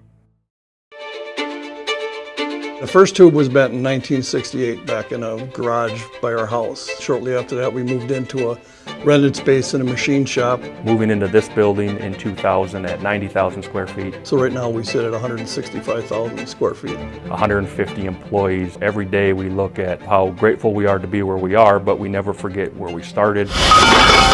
Here at J&D Tube Benders, we're a full custom hydraulic tube manufacturer. We can do anything from their simple bent tube component to a fully welded assembly. Evergreens opened the second half with an onside kick, but their drive stalled out at the 15-yard line. They take a 39-yard field goal. This time the Evergreens are kicking deep. And it's a big return. 31-yard return to set up Bayport at the 41-yard line. Yeah, that was Moon. Moon does a lot of things. They'll throw the ball to him. Yeah, he's got 2 of the touchdowns. He gets the most touches in this Bayport offense, and there he is returning kicks too. Bayport starts at the 40-yard line. And again, Moon not listed as a big guy. 5'8", 175. He runs like 6'2", 215. First and 10 Pirates. In the backfield, Evergreen's got to stop. Moon back for a yard and a half there. Evergreens did not bite on the misdirection. No, I did. Matt Stevens tried to sell that, and you know what? He spun after handing off the ball to Moon. I thought he had it. That's why I was looking. I looked, and there was nobody on that side of the field. If he had kept that,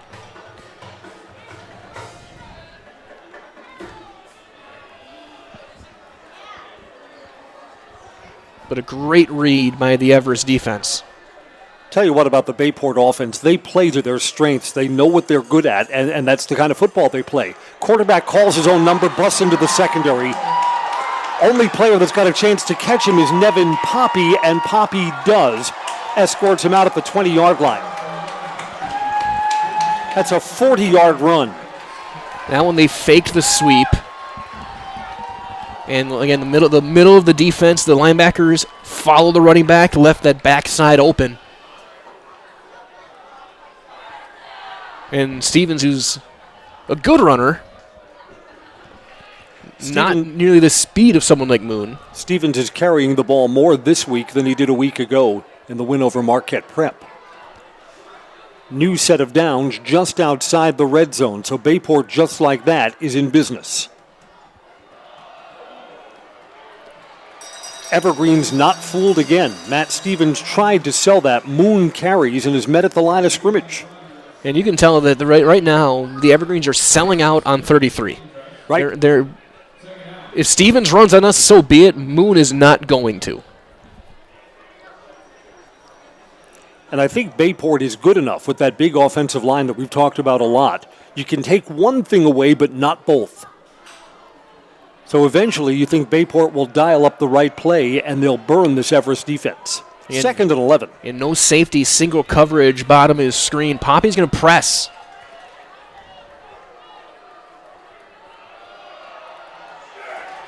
And again, the Everest defense doesn't let Moon get to the edge. He lost another yard or two. You're right, Evergreens are selling out on stopping Brady Moon.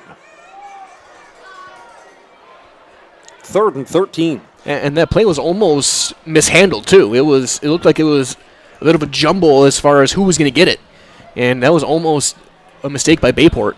We're brought to you by Camping World. Find a great selection of RVs at Camping World in Rothschild. A great variety of brands and sizes to fit what you're looking for, plus maintenance, repair services, rental options, and camping gear. Take your RVing to the next level. Camping World in Rothschild. Online at campingworld.com. 3rd down and behind the sticks. Yeah, he's got two still crosses has it. wide open. Wow, defensive breakdown. No one there, touchdown.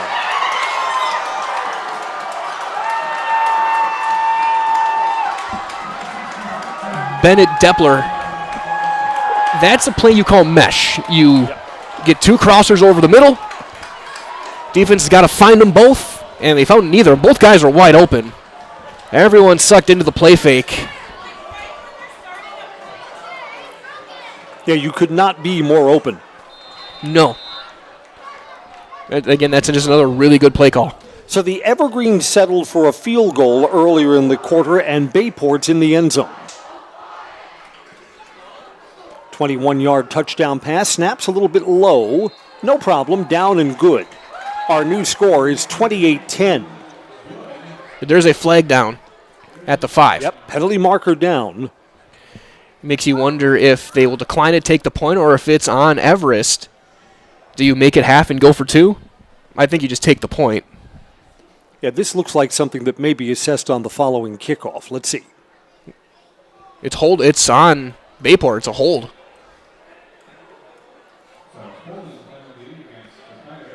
Make him kick it again, I would think. Yeah, absolutely. Move him back 10 yards.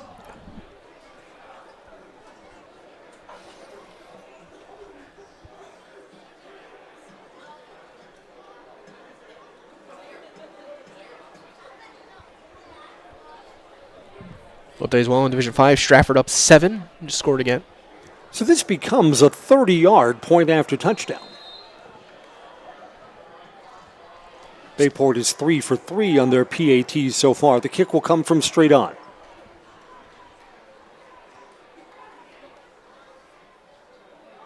Snap is high.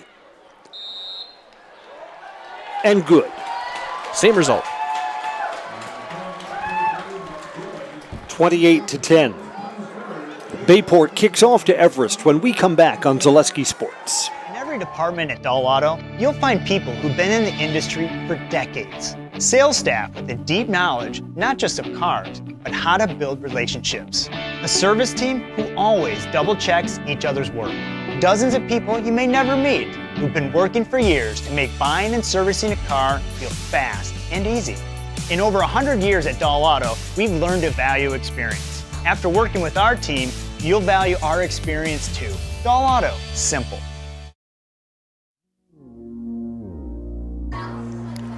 For the first time, Bayport has built a lead of 3 scores. They're up by 18.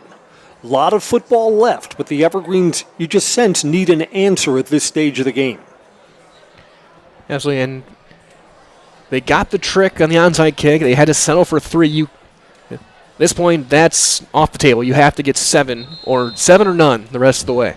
Right, settling for the field goal feels like a momentum changer in this game. Squib kick picked up by one of the up men. There's O'Brien. Cole O'Brien brings it out to the 37-yard line. Everest will start from there. We're brought to you by Backey's Family Chiropractic in Rothschild. Personalized chiropractic care in a family-oriented atmosphere. They'll help any age patients from just a few days old to moms and dads keeping up with the kids. No matter what issue your body is battling, migraines, anxiety, stress, or other youth issues, let Backey's Family Chiropractic give you the life you deserve. Update as well in the other Division 1 game. Muskego tacked on a field goal, 16-7 Muskego. Bangston is a receiver in this formation. He's the receiver down at the lower side of your Zaleski Sports screen on 1st and 10. And quarterback George keeps it between the tackles, a yard or 2. I don't see too many design runs. They're thinking that Bangston there is someone that the defense has got to account for, so they're hoping that George could get more up the middle. He didn't get much. No, the outside linebacker wasn't buying it in the slightest. He stood there. He was ready to send through. I think it's Logan Hook. Was ready to he was just waiting.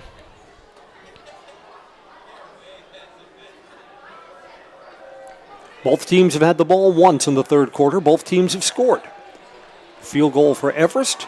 Touchdown for Bayport. Snaps a little bit low. Pressure is coming. George had to throw this to one-on-one coverage. Xavier Edwards, normally he outfights the defensive back for that jump ball. Couldn't bring it down on this cold night. No, it was just a good battle. Him and Look like Eric Westenberger jostling for that one. And yeah, that was just a mistimed play. The snap was late. Right. It was read well and coming off the edge. Alex Warden almost got to George, but he was able to get the throw off. Preby and Xavier Edwards are the two receivers up high for the Evergreens on third down. Boy, do the Evergreens need to convert this. Bankston's in the backfield. Play action to him. George design rollout. Throw coming back towards it. It's caught. First down, Everest. They needed that 3rd and 8. They got 10. Cohen Preby was sure-handed. He was hit as soon as the ball arrived and held on to it. And another design play on the rollout. The comeback route. Coming to the middle stages of the third quarter.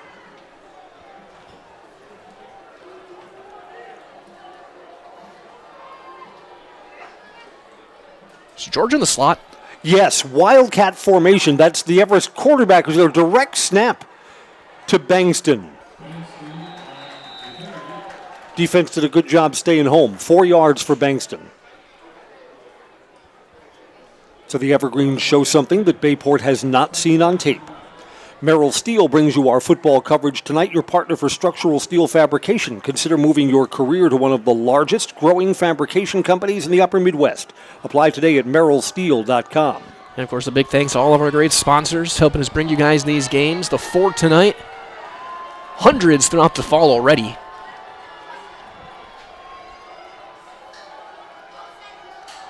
Bankston got a seam, and he's into the secondary. Bankston cuts back again. He was patient twice on that run and gets inside the 30-yard line.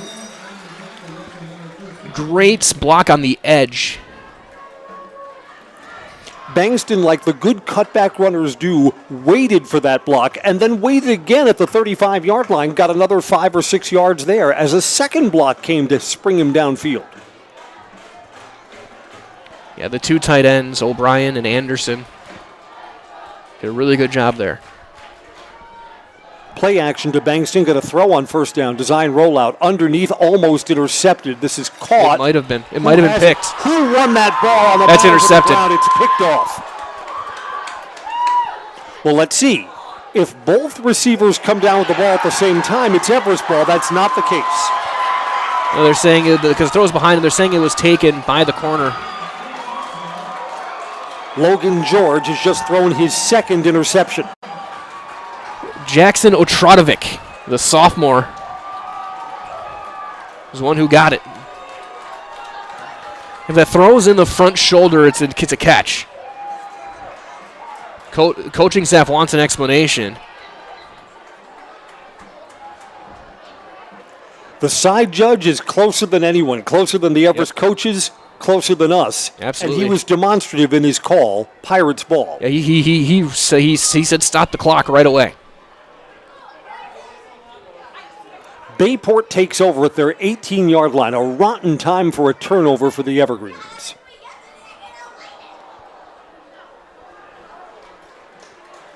Hurdling between the tackles, 4 yards for Moon on first down.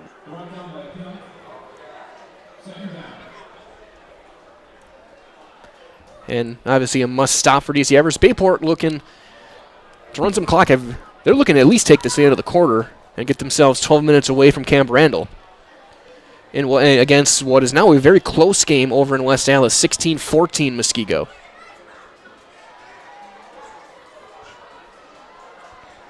Matt and Elijah down there on the call. 2nd and 6. Got a throw. To one-on-one coverage with a step, it's caught. To the 30-20, race to the end zone. Off the Everest turnover, points for the Pirates. Torp. To 75-yard touchdown pass and run. It's Torp's second touchdown reception of the game. What a beautiful throw. The good teams make you pay for your mistakes. Every time. 2 plays after an interception, the Pirates are in the end zone. The plays that decide every big game are turnovers and penalties. Haven't been too many penalties in this game, but turnovers have been costly. And Bayport like you said, like any great team does, takes advantage. The balanced offense. Extra point try. Missed it left. Is missed on the wrong side of the left upright. So we stay at 34-10, but Bayport's got to like where they are at this stage of the game. 4:19 left in the third quarter. We're back after these messages on Zaleski Sports. Elite Auto Care is a family-owned business providing top-notch car care to the Schofield, Weston, and Wausau area. They deliver honest and professional automotive repair and maintenance services with quality ASE certified technicians that you can trust.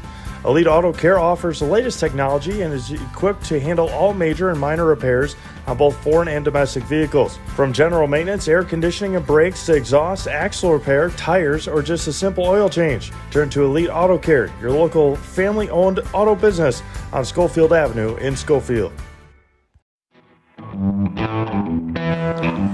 During the timeout, as the Evergreens prepare to receive the kickoff, the Everest fans, who are very well represented here at Titan Stadium, making some noise as if they're trying to will the team back into this game.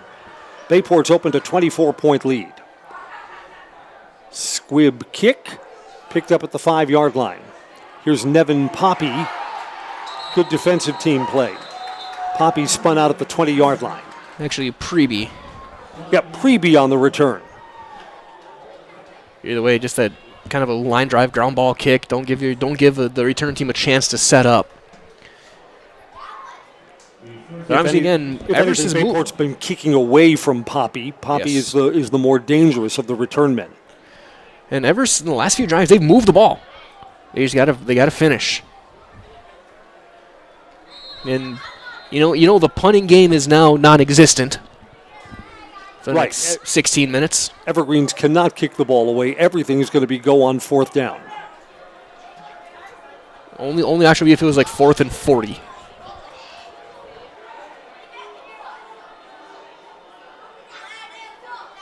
Design rollout. George will throw. Throws underneath. Is that a catch? Yes. Yes, I believe it is. Mason Hine has 5 yards on 1st down. Bayport wants to guard against the big play. Yeah, they're going to let you have 5 yards all day long. Let you nickel and dime. They'll let you do the West Coast offense all you want here. Here comes a cluster of 4 receivers to the low side of the field, single up high. Underneath, complete while Bayport just fought through that. Bangston caught the ball. The Bayport players just went through the blocking like a hot knife through butter. Yeah, that was read beautifully. I think that was Mikey Jones. Maybe. Completed pass, but a loss of 3 yards. Football is brought to you by Nicolay Bank. Personal banking at its best. In Stevens Point, Wausau, Colby, Edgar, Medford, and Merrill. Or online at nicolaybank.com. 3rd down. Going to pass again. Quick throw. Coverage is soft there, and Xavier Edwards has the reception, and he's got 1st down yardage. He's out to the 35.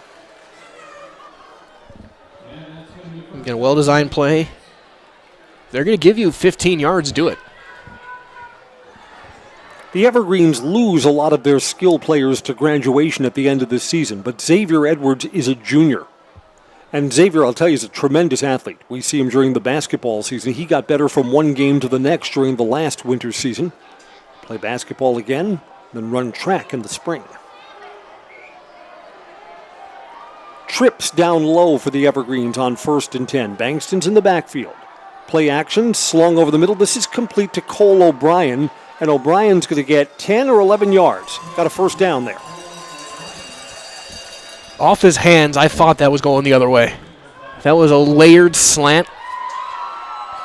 And he just got it over the linebacker, and good strong hands and good concentration by O'Brien to make that play. Yeah, look, if you're Logan George, you got to be fearless at this stage of the game. He's thrown 2 picks today. The first one in the first half didn't hurt. The Everest defense got a stop. Second one cost you touchdowns, but, I mean, you're in a spot where you got to throw the ball, got to move the ball downfield. Protection's good. Got him. To Xavier Edwards, little too long, needed a better throw. Edwards is so fast he had a step or a step and a half of separation, and the throw was too long. Yeah, he had him by a step or two. But do we have a flag somewhere? The officials are gathering. Everest is moving back. This is a hold. I just didn't see where it was thrown. Blocking the back.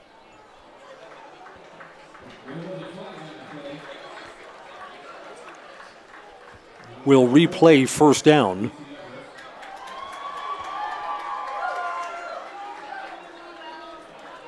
As 1st and 20. Great Lakes Cheese says, join the team at Great Lakes Cheese in Wausau. You'll work at a state-of-the-art facility, excellent benefits, pay, culture, and much more. Join a growing company and get your career on the right path. Great Lakes Cheese. Apply today at greatlakescheese.com. Later stages of the third quarter. And since halftime, Bayport has widened their lead. They led 21-7 at halftime, 34-10 now. Throwing, coming back to Xavier Edwards. X caught that. Went down low and cradled it. He's got 20 yards and enough for the first down. Yeah, 1st and 20, you get 20 and a half. Good throw. Xavier knew where the sticks were. One of the qualities you look for in a good wide receiver. Gets DC Everest in the plus territory.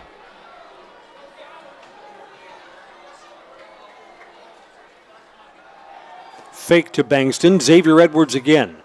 Trying to see if he can break something for the one-on-one coverage. Nope, the defense swarms to him.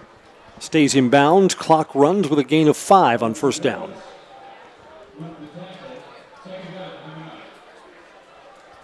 Again, subs coming in. Everest taking their time a little bit. They want to do some more no huddle. Yeah, I think some more up-tempo. But with your team, when high school you're so used to subbing in, getting rotating plays in, it also means the defense has to get a chance to sub as well. Yeah, if anything, the Evergreens need to be more up-tempo here.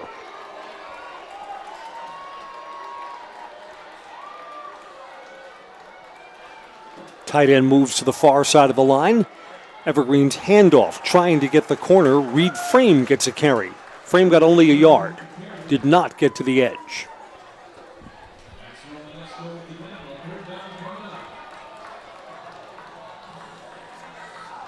Very least, though, 3rd and manageable. You're in a little more comfortable for a 4th down if it needs to be. Evergreens need to get across the 35 and down to the 34-yard line. And Bayport is loving how much time this drive has taken. Fake to Bankston, throw it the other direction. Cole O'Brien extends and has the first down. O'Brien gets 6 and moves the chains. Probably just one more play left in the third quarter. And it was still even well read by linebacker. Just O'Brien, just so big and strong. Carry the defender. Yeah, what quarterback wouldn't like a target like Cole O'Brien? Shows the big number 88 to you once he gets to wherever his route's going. Sure-handed for a tight end. So it's the best number a tight end can have is 88. Bankston carries on first down. He's got 5 yards. That's the last play of the third quarter. Perhaps just one quarter left in the Everest season. Bayport's got a 34-10 lead. Quarter number 4 awaits when we come back on Zaleski Sports.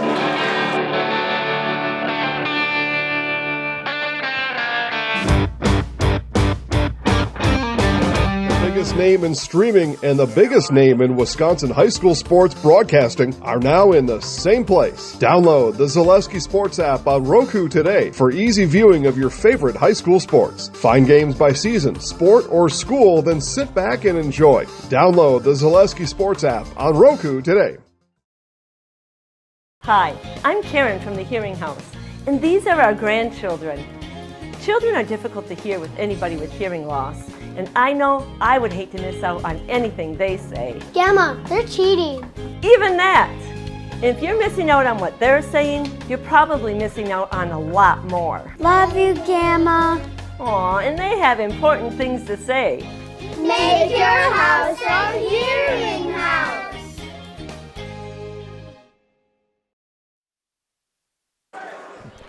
Bayport has played from in front all night, and they outscored the Evergreens 14-3 in the third quarter. Fourth quarter begins now with 2nd and 5. Chris Conley and Mike Wendlandt with a trip to Madison on the line, and Bayport edges closer.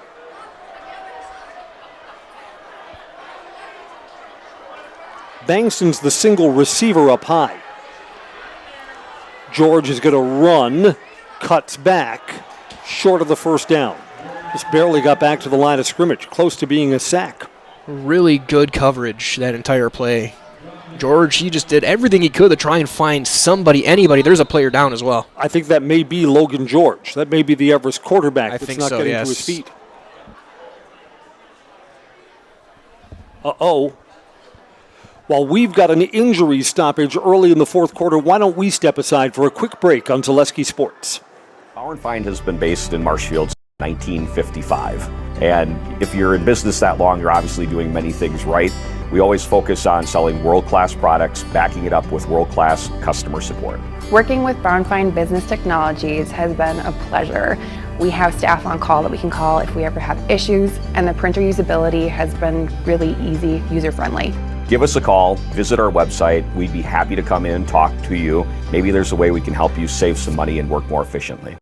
Find auto repairs, brakes, tires, and oil changes all in one place at Auto Select in Weston. At Auto Select, you can expect dependable automotive repair from the experts you can trust will exceed your expectations. Auto repair has never been so comfortable with a spacious, clean waiting room with refreshments along with shuttle service and loaner vehicles for your convenience. And ask about their 3-year, 36,000-mile warranty. For your next auto repair or maintenance, bring your vehicle to Auto Select on Schofield Avenue in Weston. In Stevens Point and Plover, at Auto Select, you're good to go.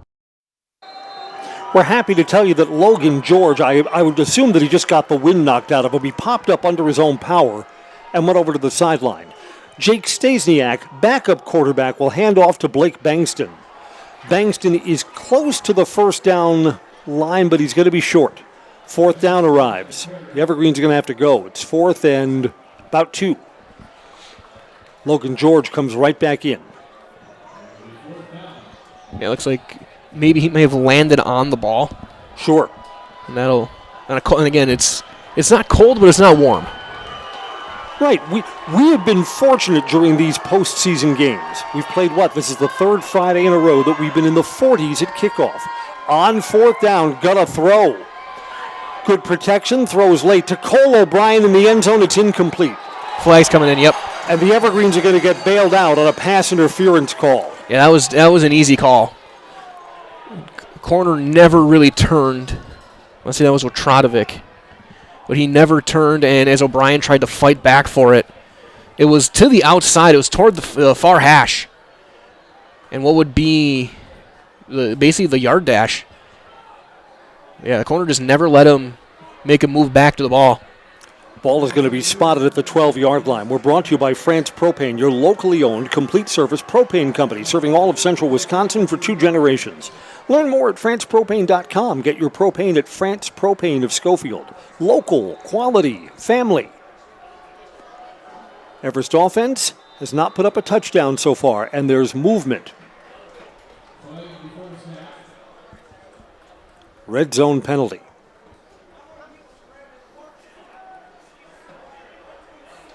Nope, offsides on Bayport.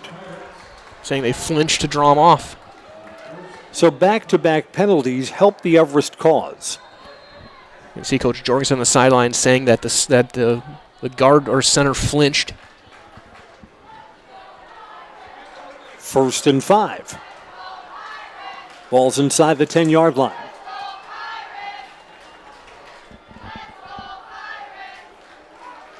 Frame is the fullback in front of Blake Bangston. Quarterback's under center here.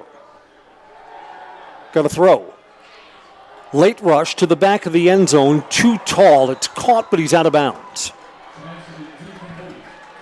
Trying that same play that Bayport ran on their first possession that scored. That mesh concept, the double crossers. stops the clock on the incompletion. 10:44 left in tonight's game. Everest in a 24-point hole.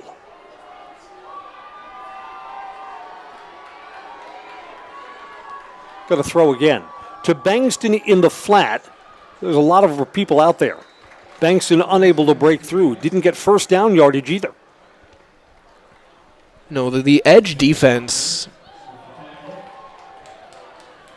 has been solid for Bayport. They've been able to fight through blocks. And that's been a strength of DC Everest all year long, has been their receivers and tight ends blocking in space. Yep. I'll tell you what I like about Bayport. This is a team that moves very well laterally, offensively and defensively. They read the play very well. 3rd and 2 on the ground. Bankston, I think he's got first down yardage. He's right to the goal line. They're going to spot him just short. Yeah, they're about to have one. Is this tush push time? Yes. So one in the conference. The Evergreens like Logan George keeping it himself here. Indeed, offensive line pushed it forward just enough. It's a touchdown for the Evergreens.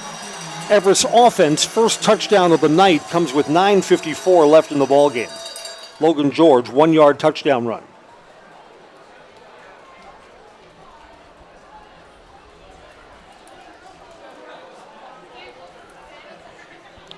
A very, very simple play. That is a Serve Pro. Jamie Wetzel touchdown. Call Jamie Wetzel at Serve Pro, the #1 choice in cleanup and restoration. Serve Pro, like it never even happened. Evergreens go for 2. Pass is too long. The 2-point try fails. 34-16. Bayport still likes where they are with this score and at this stage of the game. Pirates get the ball back when we come back on Zaleski Sports. This holiday season, Abbey Bank is giving back to our communities in 2 special ways. Abbey Bank will match up to $7,250 in donations to support local food pantries. Our Holiday Wishes tree is ready at many locations, and Abbotsford is hosting a toy drive for the school district. Visit abbeybank.com/holiday-programs to make your impact today.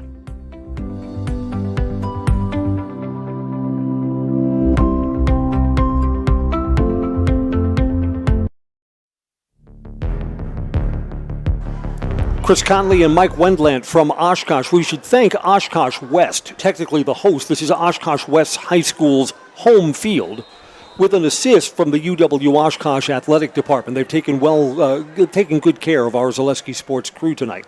Absolutely. Second time we've been here. Onside kick. Bobbled around.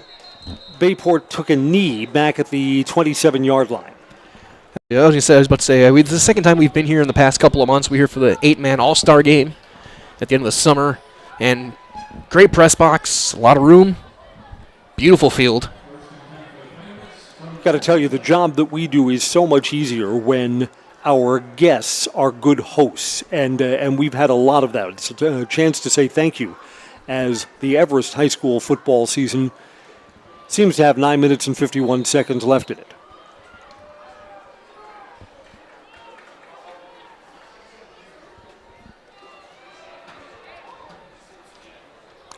Up the middle, quarterback calls his own number and has 2 yards. Matt Stevens has managed the game well. Yeah, when we needed to make throws, he has. Right, Bayport is a run-first team, but when you have a quarterback that can make the good throws downfield, when he recognizes the one-on-one coverage and throws strikes, he's done that in this game. Absolutely. I mean, you look at it, coming into the game, he's thrown 187 passes, almost 1,900 yards, 23 touchdowns. He's just been a solid, steady quarterback. Right. I mean, even the teams that run first, you don't want to be one-dimensional teams don't win state championships. Wow. Breaking out of the tackle there. Yeah, the Evergreens defense is a tired bunch right now.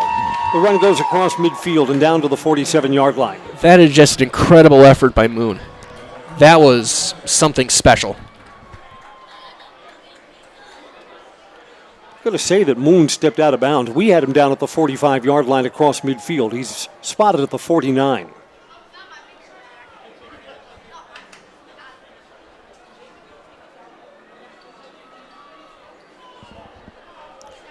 So it looks like Bayport will play either Muskego or Mukwonago.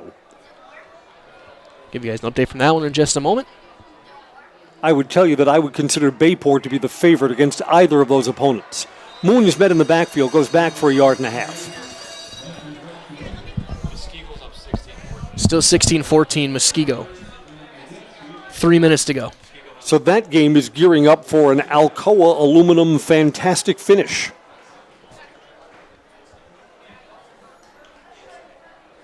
And it looks like Muskego has it or Mukwonago has the ball. Muskego has the ball, trying to run the clock out. Again, Muskego, a team that had to win in Week 9 just to even get into the playoffs. High school football can be funny that way. Absolutely. On 2nd and 12, got to throw. Got him again. One-on-one coverage, throw is too long.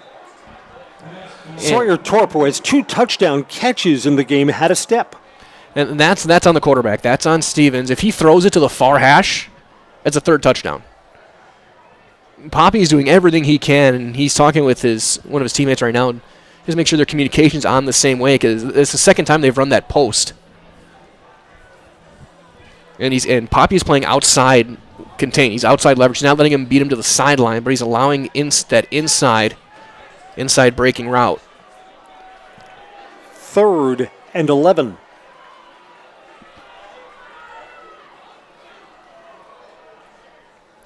Bayport wants to run clock. Nope, quarterback still has it. Throws out of bounds. Didn't see anything downfield, threw it to the Everest bench. 4th down, Bayport sends on the punt team. We're brought to you by Culligan Water, specializing in all of your water softener, drinking water, and water filtration systems. Count on Culligan to keep your water pure and healthy with unparalleled service and convenient delivery options. Evergreens are late getting a man on here. Poppy back, standing at about his own 9-yard line. They have blocked one. Better snap. This is a short, high kick. Bounces and goes out of bounds. To 13. Good kick. 7:58 to go. 34-16.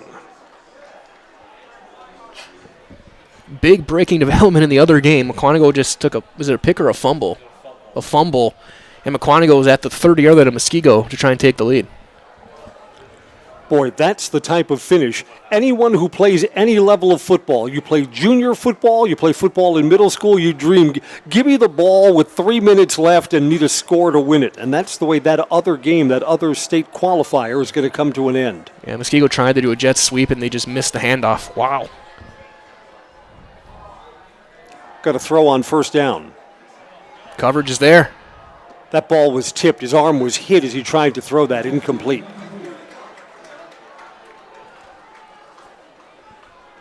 In the neighborhood of Cademan Anderson. Express Employment says get help finding your next career at Express Employment Professionals. Locations in Wausau, Stevens Point, and Marshfield. Learn more at expresspros.com. That's expresspros.com. And other games close too. Stratford up 1 on Prairie du Chien. Prairie du Chien driving with about 3 minutes left to try and take the lead. Boy, that would break Stratford's hearts. Would it ever? Looking for Throwing a three-peat. on the run to one-on-one coverage. Knocked away. Xavier Edwards kind of had to twist his body back towards that ball and was unable to secure it to the ground. And battling with the sophomore Jackson Otradovic, who had the interception earlier. Yeah, Stratford in D5 moving up to D5, but looking to become the first team ever to three-peat twice. At different levels, yes. No other team has had more than one three-peat. Stratford did have Grant had a six-peat back in their mid-aughts. It seems like forever ago, but we saw Stratford at the DC Everest scrimmage before week 1. You could tell Stratford was going to be good. One of the things that I like about these scrimmages at the beginning of the season, you might match up against a team that's several divisions smaller than you, so you're not going to ever see them during regular season. Stratford's competitive against all the big teams. Yes. 4th down, and at 4th and 10, the Evergreens are going to punt. So this kind of feels like the white flag is coming up here. Yeah, give the seniors each their moment maybe, and unless you see some sort of fake. Bayport is expecting it. Evergreen's late getting a man on, need another lineman.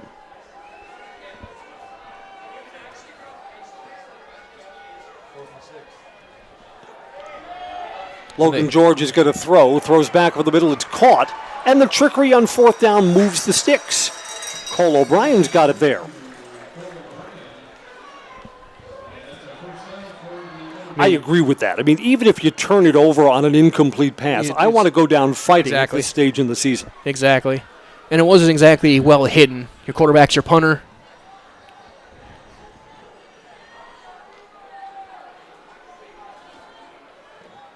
So the Evergreens keep the ball moving out to the 25-yard line. Logan George again, design rollout, got some backside pressure, throws, it's complete. Threw a little bit behind Xavier Edwards. Edwards makes the catch at the 45-yard line. This may be the final drive of the season for two fabulous Everest offensive players. Blake Bankston, again, the Evergreens playing behind, so the running game hasn't figured as much as it might otherwise. But Blake Bankston has had a spectacular season. He'll be the winner of the Win Brockmeyer Award, which honors the best high school football player in the Wausau area. And Logan George has been an effective quarterback. He's had a great season for the Evergreens, great senior year. Pressure coming here, dumps it off, looking for Bankston. It's incomplete. Now his pressure came through, and not much of a chance there. So I'm keeping an eye over in West Dallas. McConaughey's got a 4th down. Got to go for it, right? 4th and 6 at the 25.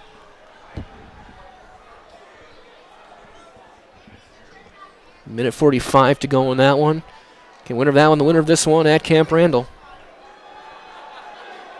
They're not going to get it. The pressure came off the edges. Quarterback snuck up and got sacked. Muskego takes over. Logan George here to throw. Jump ball, incomplete. Tight coverage over the middle.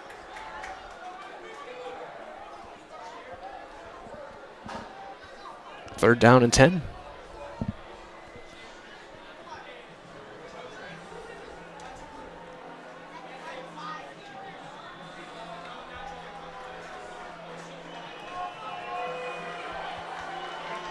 As Prada-Sheen also just scored. Take the lead against Stratford. 2 minutes to go. On 3rd down here, the Evergreens need to get across midfield and down to the 45-yard line. Pressure's coming. Slung to Xavier Edwards. He's got a step. Xavier Edwards converts. Catches. He's inside the 40 and out at the 37-yard line. Good throw. Good route. Good throw. We're brought to you by Axis Insurance. For all your personal, business, auto, and life insurance needs, there's always a local agent you can look to at Axis Insurance. You have a friend in your corner to customize the coverage you need. Learn more at AxisInsurance.net. Axis Insurance, their business revolves around you. Update as well. Edgar down 6. They're driving. 3 minutes to go. Stratford, Prada-Sheen's going to go for 2. Throwing here. That's caught by Xavier Edwards as well. He's into the red zone, down to the 17-yard line. Edwards got me getting close to 100 yards. Yep. And a Bayport player slow getting up. Looks like the way they're looking at him looks like it's a cramp. So as things stand right now, all of the central Wisconsin teams still alive in state qualifiers may all go down in defeat tonight. It's close. Edgar is driving. They're inside the 10. Prada-Sheen's got 2-point conversion. Rice Lake and West to Pier. Rice Lake is up by 1. Rice Lake, in what seemed like forever ago, was the Evergreens' Week 1 opponent. Evergreens lost that game and have stitched together a really nice season since then, since an 0-1 start. And it is official. Muskego is the opponent in Division 1. So Muskego fans, flip over to our Zaleski Sports Channel. We welcome all of you here where Bayport has the lead, but the Evergreens are driving. This is Blake Bankston Bankston got a little bit of a seam and has 8 yards.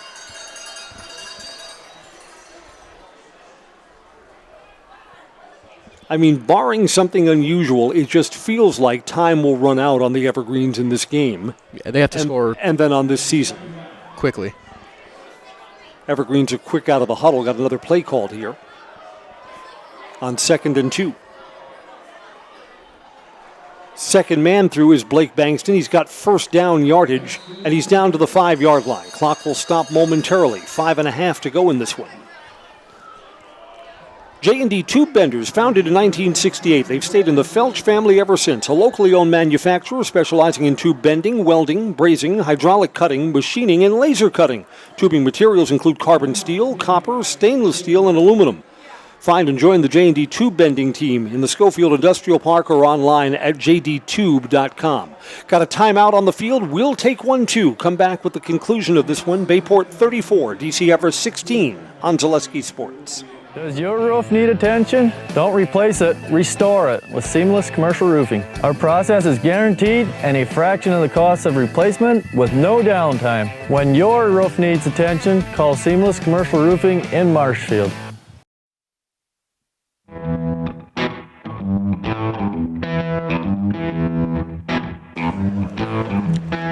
It's Bayport that took this timeout on defense. Again, you'd like to make the Evergreens, if you're the Pirates, run a couple more plays down here and use up more of those valuable seconds. The clock wears the white and powder blue of the Bayport Pirates right now. First and goal from the 6. Pitch. Bangston's got a blocker there, but wow, Bayport did a great job. Would not let the Evergreens set the edge. Bangston swarmed under. A loss on the play. And that's been kind of the story all night, has been the lateral defense. As you mentioned it a few minutes ago, just how quickly Bayport can move side to side. They have a bunch of sideline to sideline linebackers that receivers just can't block. I'll tell you this as we come down to under 5 minutes in the game. The Evergreens were the better team when they beat Hudson and when they beat Madison Memorial. If those teams played again, throw to the end zone short to Xavier Edwards, the Evergreens would win those games if there were rematches. I'm not sure about Wanakee. Those were two very good, evenly matched teams on that night. But the Evergreens now have run into a team that's just played better than them and looks like they have better personnel. Eventually, you run into the really tough cookie, and here it is, the Bayport Pirates. Absolutely, and when we said at the beginning of our broadcast that how amazing the Fox Valley in general is at pretty much every sport. 4 receivers up high. Throwing to one-on-one coverage, throwing into a crowd and incomplete. 4th down and goal. No separation there, looking for Cademan Anderson. It's 4th down. Evergreens will have to go for it. Yeah, I get the feeling that if there was a rematch of this game, you play again next week, Bayport would be favored. Bayport has personnel that the Evergreens have had trouble matching up against tonight. And they're going to kick a field goal. So, Stasiak from 27 yards.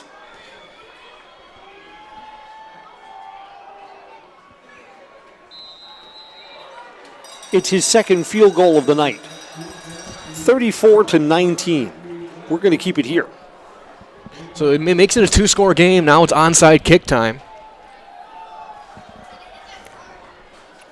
Look, we appreciate everyone who takes the optimistic view, but an awful lot has to go right for the Evergreens here.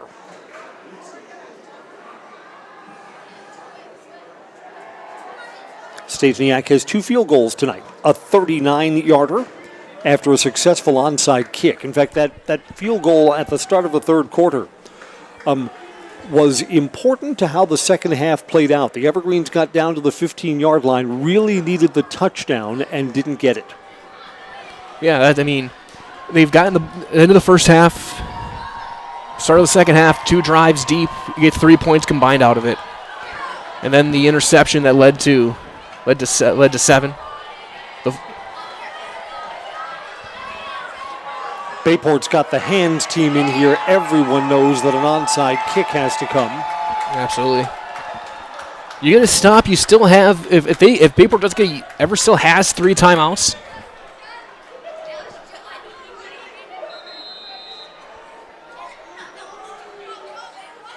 There's the onside kick, looking for got the bounce. Here, the ball is up in the air. The Poppy. Evergreens have it. I think the Evergreens have it. Yeah, Nevin Poppy got it. Boy, on an artificial turf field, what you're hoping is for one bounce and then a second that goes up in the air. That's exactly what they got. They got a huge hop, and it hit off the hand of one of the front line blockers. And Poppy was right there, and he tiptoed the sideline.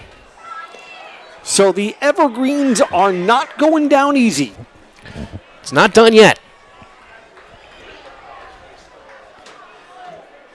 And just hypothetically, if the Evergreens take the ball and score here, Bayport would sweat out the time that's left in this game. Absolutely.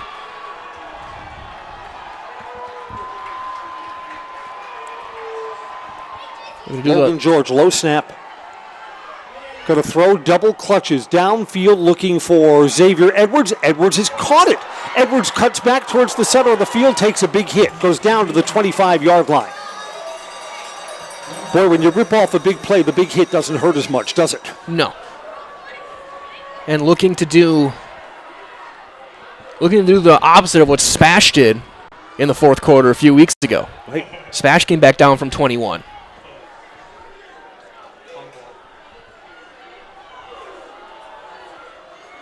And it looks like Edgar is going to be moving on. They just recovered a Boyceville fumble up by 1. Congratulations to the Edgar Wildcats. That game was a dogfight tonight. Coach Sins going to get another state appearance. His 50th year. New set of downs. First down, quarterback scrambling, got backside pursuit. He's lucky he didn't fumble that ball. Did that ball come loose? I think it did. But he got back on top. Down first? Yeah, ground may have caused that fumble. There was a backside pursuer that Logan George seemed unaware of. Clock continues to run. 3.5 minutes left in this one. Just seems like it's fitting. Coach Sims should go out and end his career on a state championship win, shouldn't he? I don't think he's ever going to end his career. He's going to be there forever. Stratford also just scored with 40 seconds left to take the lead against Prairie du Chien. It's been a night of fabulous football. Absolutely. On second down, throwing, and I think George was hit as he delivered that, and that may have been short-hopped. It was ruled incomplete. Vander Truax was the intended receiver. Here comes third down. Clock stops, 3:01 left in the game.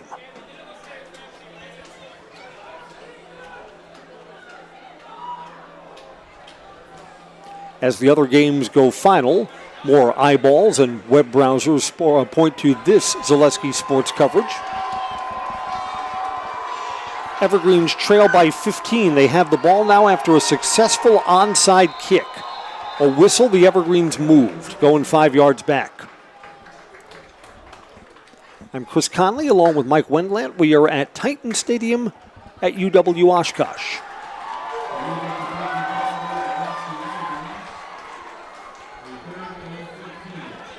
Evergreens, after back-to-back incomplete passes, now have a 3rd and 15 after the penalty yardage. Football tonight's brought to you by Mutual of Wausau Insurance, protecting homes, farms, and businesses since 1875.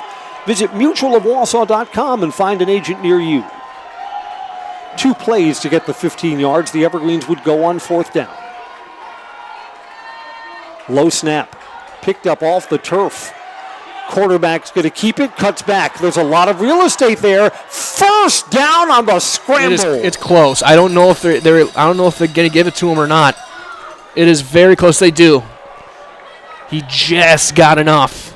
Yeah, the 15 was the yard to make, and the ball is touching the 15-yard line. Evergreen's got to hurry here, 2:44, because they still need the ball a second time. 3 receivers down low, single man up high. And they're not going to use their timeouts. They want to use them in case they don't get an onside kick again. Throwing underneath, boy, that's a short gain on first down and burns up valuable seconds. Yeah, that's a play that's got to go to the sideline. 2:19, 18, 17 to count here It is 2nd down and 5. Got to go for it all here. Throwing over the middle, incomplete. Looking for Cole O'Brien. O'Brien laid out, couldn't get it. And that's the one thing that Bayport is, you can see their defensive line starting to pin their ears back. They don't have to worry about Bankston running.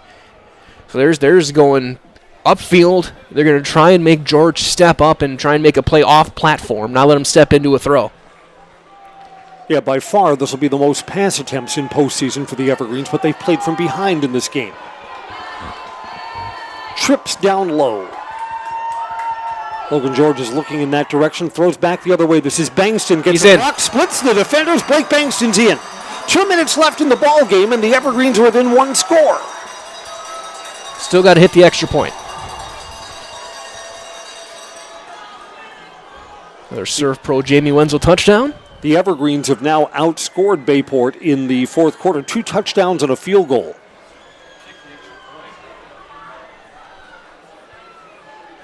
Yeah, I think they'll kick the extra point, make this an 8-point game. Right. You can go for 2 should you get the ball back a second time. Looks like they're going to go for 2 now. All right, so I mean, this right here is the Evergreen season. If you fail on this 2-point attempt, you're dead in the water. It remains a 2-possession game. Going for 2 after the Bankston touchdown. Design rollout. George cuts back. George is into the end zone. 2-point conversion is good. All right, here we go. So you got the onside kick. You can probably do it again. Absolutely. And if you don't get it, you have 3 timeouts to try and get a stop.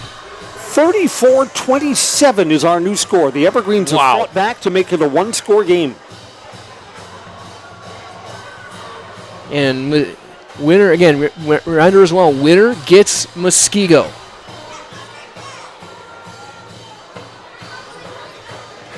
Even though the running game is kind of off the table, Blake Bankston still makes his presence felt. He scored on the 12-yard touchdown catch and run. And he threw a block on the 2-point conversion.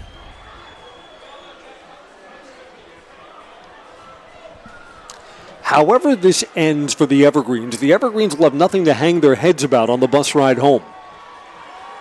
About 90 minutes from here to there. Yeah, there's going to be Hail Mary time over in Wisconsin Dells for Prairie du Chien. The Evergreens have onside kicked successfully twice in this game. Can they do it a 3rd time? Jake Stasiak, here's the try. Kicks the bounce. Up in the air, big bounce. And this time Bayport got it. Bayport has it. That was a good read and a good play. Is it Nick Hawker? Yeah, that's number 7. Went and got it. We're calling Nick Hawker's name for the first time, and no bigger moment. I think that was him. It's hard to tell from up here. Evergreens have Either way. 3 timeouts. They'll use them to try and desperately get the ball back. A 1st down ends the game.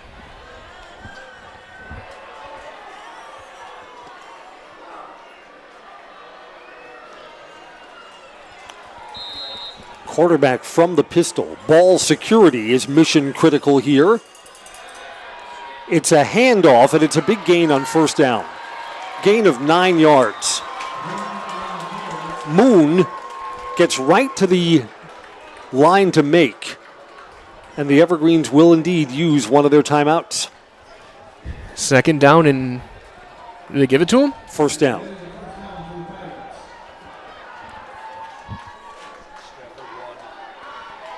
And Stratford and Edgar both going again.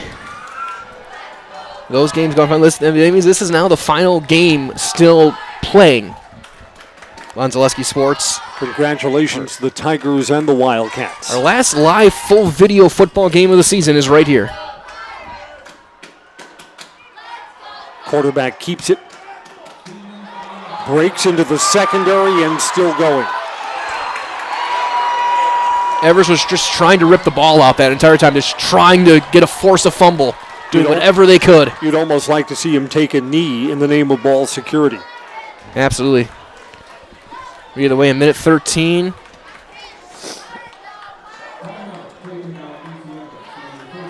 And it looks like it'll be the Bayport Pirates and Muskego. Evergreens won the fourth quarter 17-0 to make this one close. They did. They fought. It's a big testament to Coach of his first year on the job, and what a year he's had. Coach Braden Mitchell, Coach of the Year in the Wisconsin Valley Conference. Yeah, this is an Everest team that's going to finish their year 10-3. Opened with a loss to Rice Lake. 5 turnovers in probably their sloppiest game of the year, a loss to Chippewa Falls, where the Evergreens still got that game down to a Hail Mary as time ran out. And the Evergreens will fall to just a better Bayport team. Bayport's going to 11-2, on to state.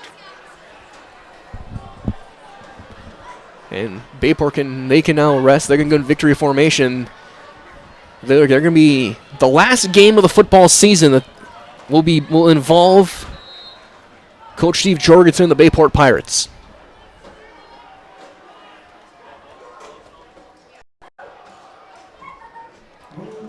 Boy, I don't like running a play there. I like being in victory formation and taking a knee. They made Everest take the last timeout, and now I think now they're going to get into victory formation. Right, it's second down. So you can run 2 plays and take 40 seconds off the clock. Yeah, that would bring us down to all zeros. I think they'll take a knee here and then go and celebrate. Let's take these closing moments to congratulate the DC Everest seniors, the graduating class of 2025, who are playing their final football game today. This just seemed like an Everest team that moved the entire football program forward. I mean, you go 2 decades in the past and the Evergreens have state championships. Getting back to that level, it seems like a step was taken in that direction. And congratulations, too, to the Bayport Pirates. We said earlier in the broadcast, Bayport spends a lot of time in the shadow of other really good teams like Kimberly. And Bayport is the one that will be playing on for a state title next Friday night. And this Bayport team looks very solid. It's going to be a whale of a Division I final. That's going to be a lot of fun. Bayport and Muskego. Evergreens can stop the clock just one more time. Quarterback keeps it, got both hands around the ball. Yeah, the loaf of bread. Forward for 5 yards. The Evergreens call that final timeout. 1:01 left in the game.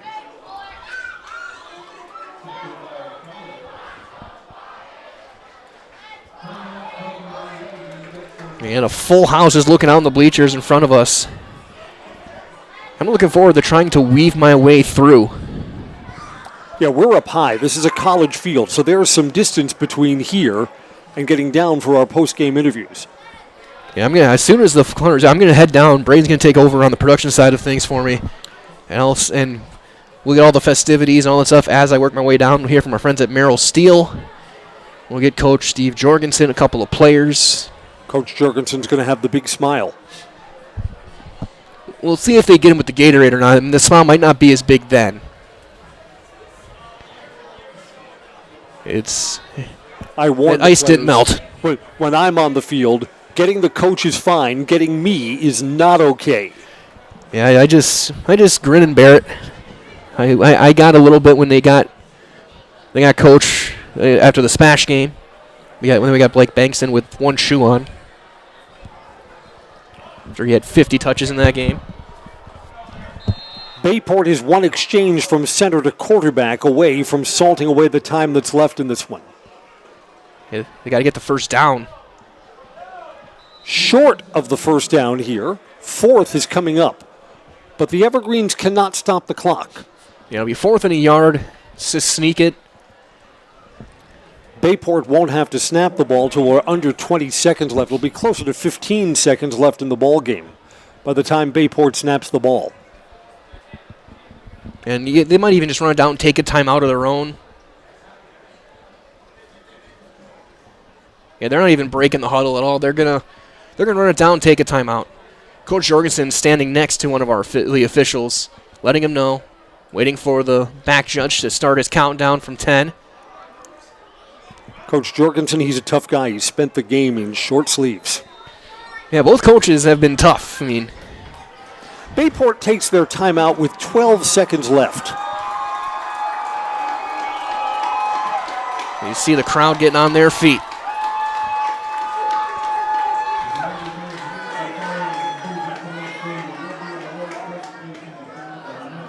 So I'll test out the wireless to close it out here as well on my end. I mean, if the Evergreens get the stop, they get the ball back with 85 yards of real estate and maybe one play. You'd need a Stanford marching band type play.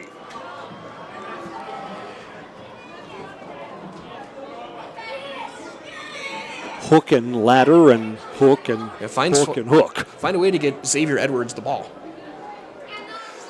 4th down. Clock would stop if Bayport comes up short. They get the yard to make, and the game is over. 1st down. Ball game. Bayport advances to state. Congratulations to the Bayport Pirates. 34-27 winners.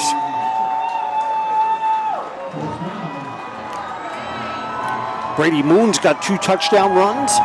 Quarterback Matt Stevens has 2 touchdown passes to Sawyer Thorpe. 34-27 is our final.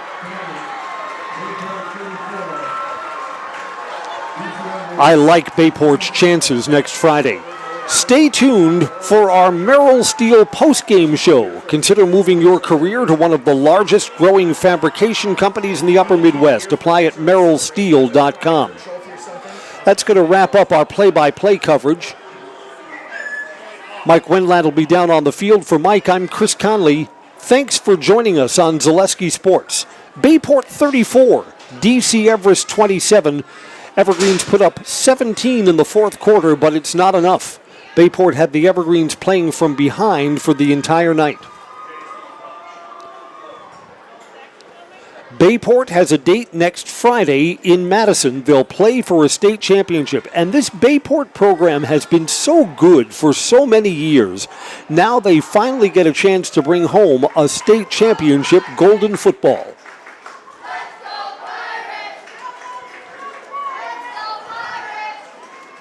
Again, the Evergreens say goodbye to some fabulous players. Blake Bankston has put up stats that we have not seen in the Everest program for years. Logan George was a good one, too. Solid at quarterback, threw 2 interceptions today. One of them converted to points by these Bayport Pirates. Pirates have a big offensive and defensive line, and they're athletic, too. A key to victory for the Bayport Pirates today. The Merrill Steel postgame show is coming up next. I'm Chris Conley. Thanks for joining us on Zaleski Sports.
Merrill Steel welcomes you as you join us in a virtual tour.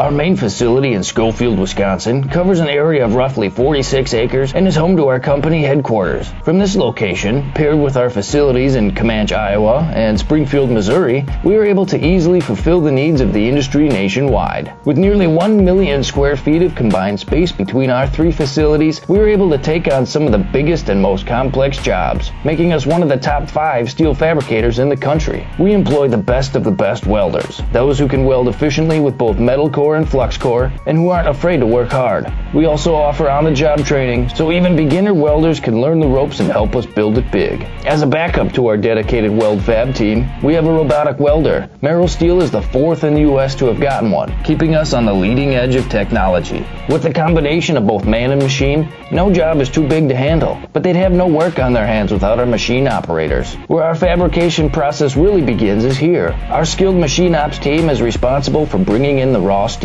Be it sawing, cutting, drilling, or punching, they make sure the steel is in the correct shape and size for our fab teams. As an addition to the machine ops team, we've recently purchased multiple Python X machines.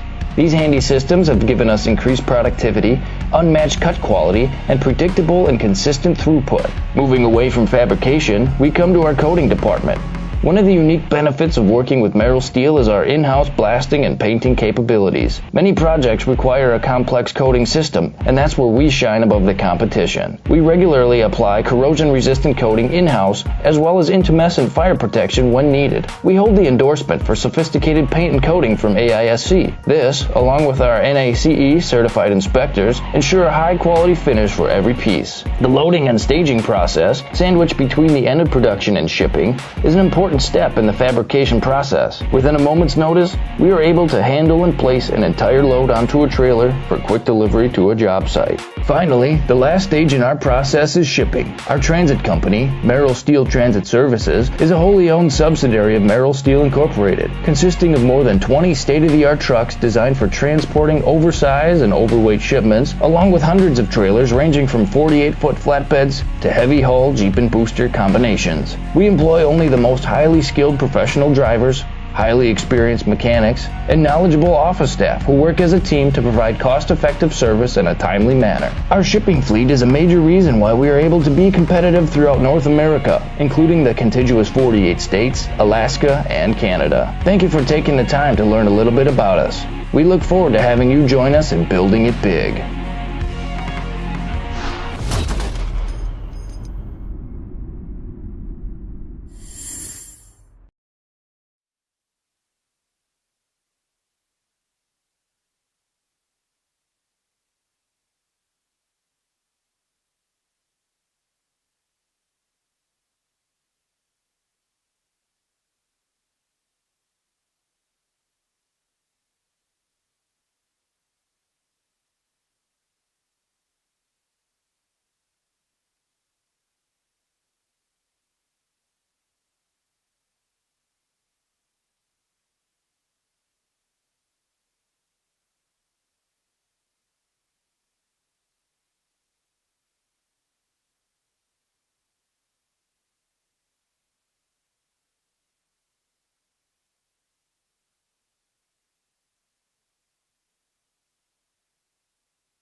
Show drummer Coach Jorgensen, and Coach, I could hear you in there, the energy, the excitement. I could tell when I met you this afternoon, the energy was there.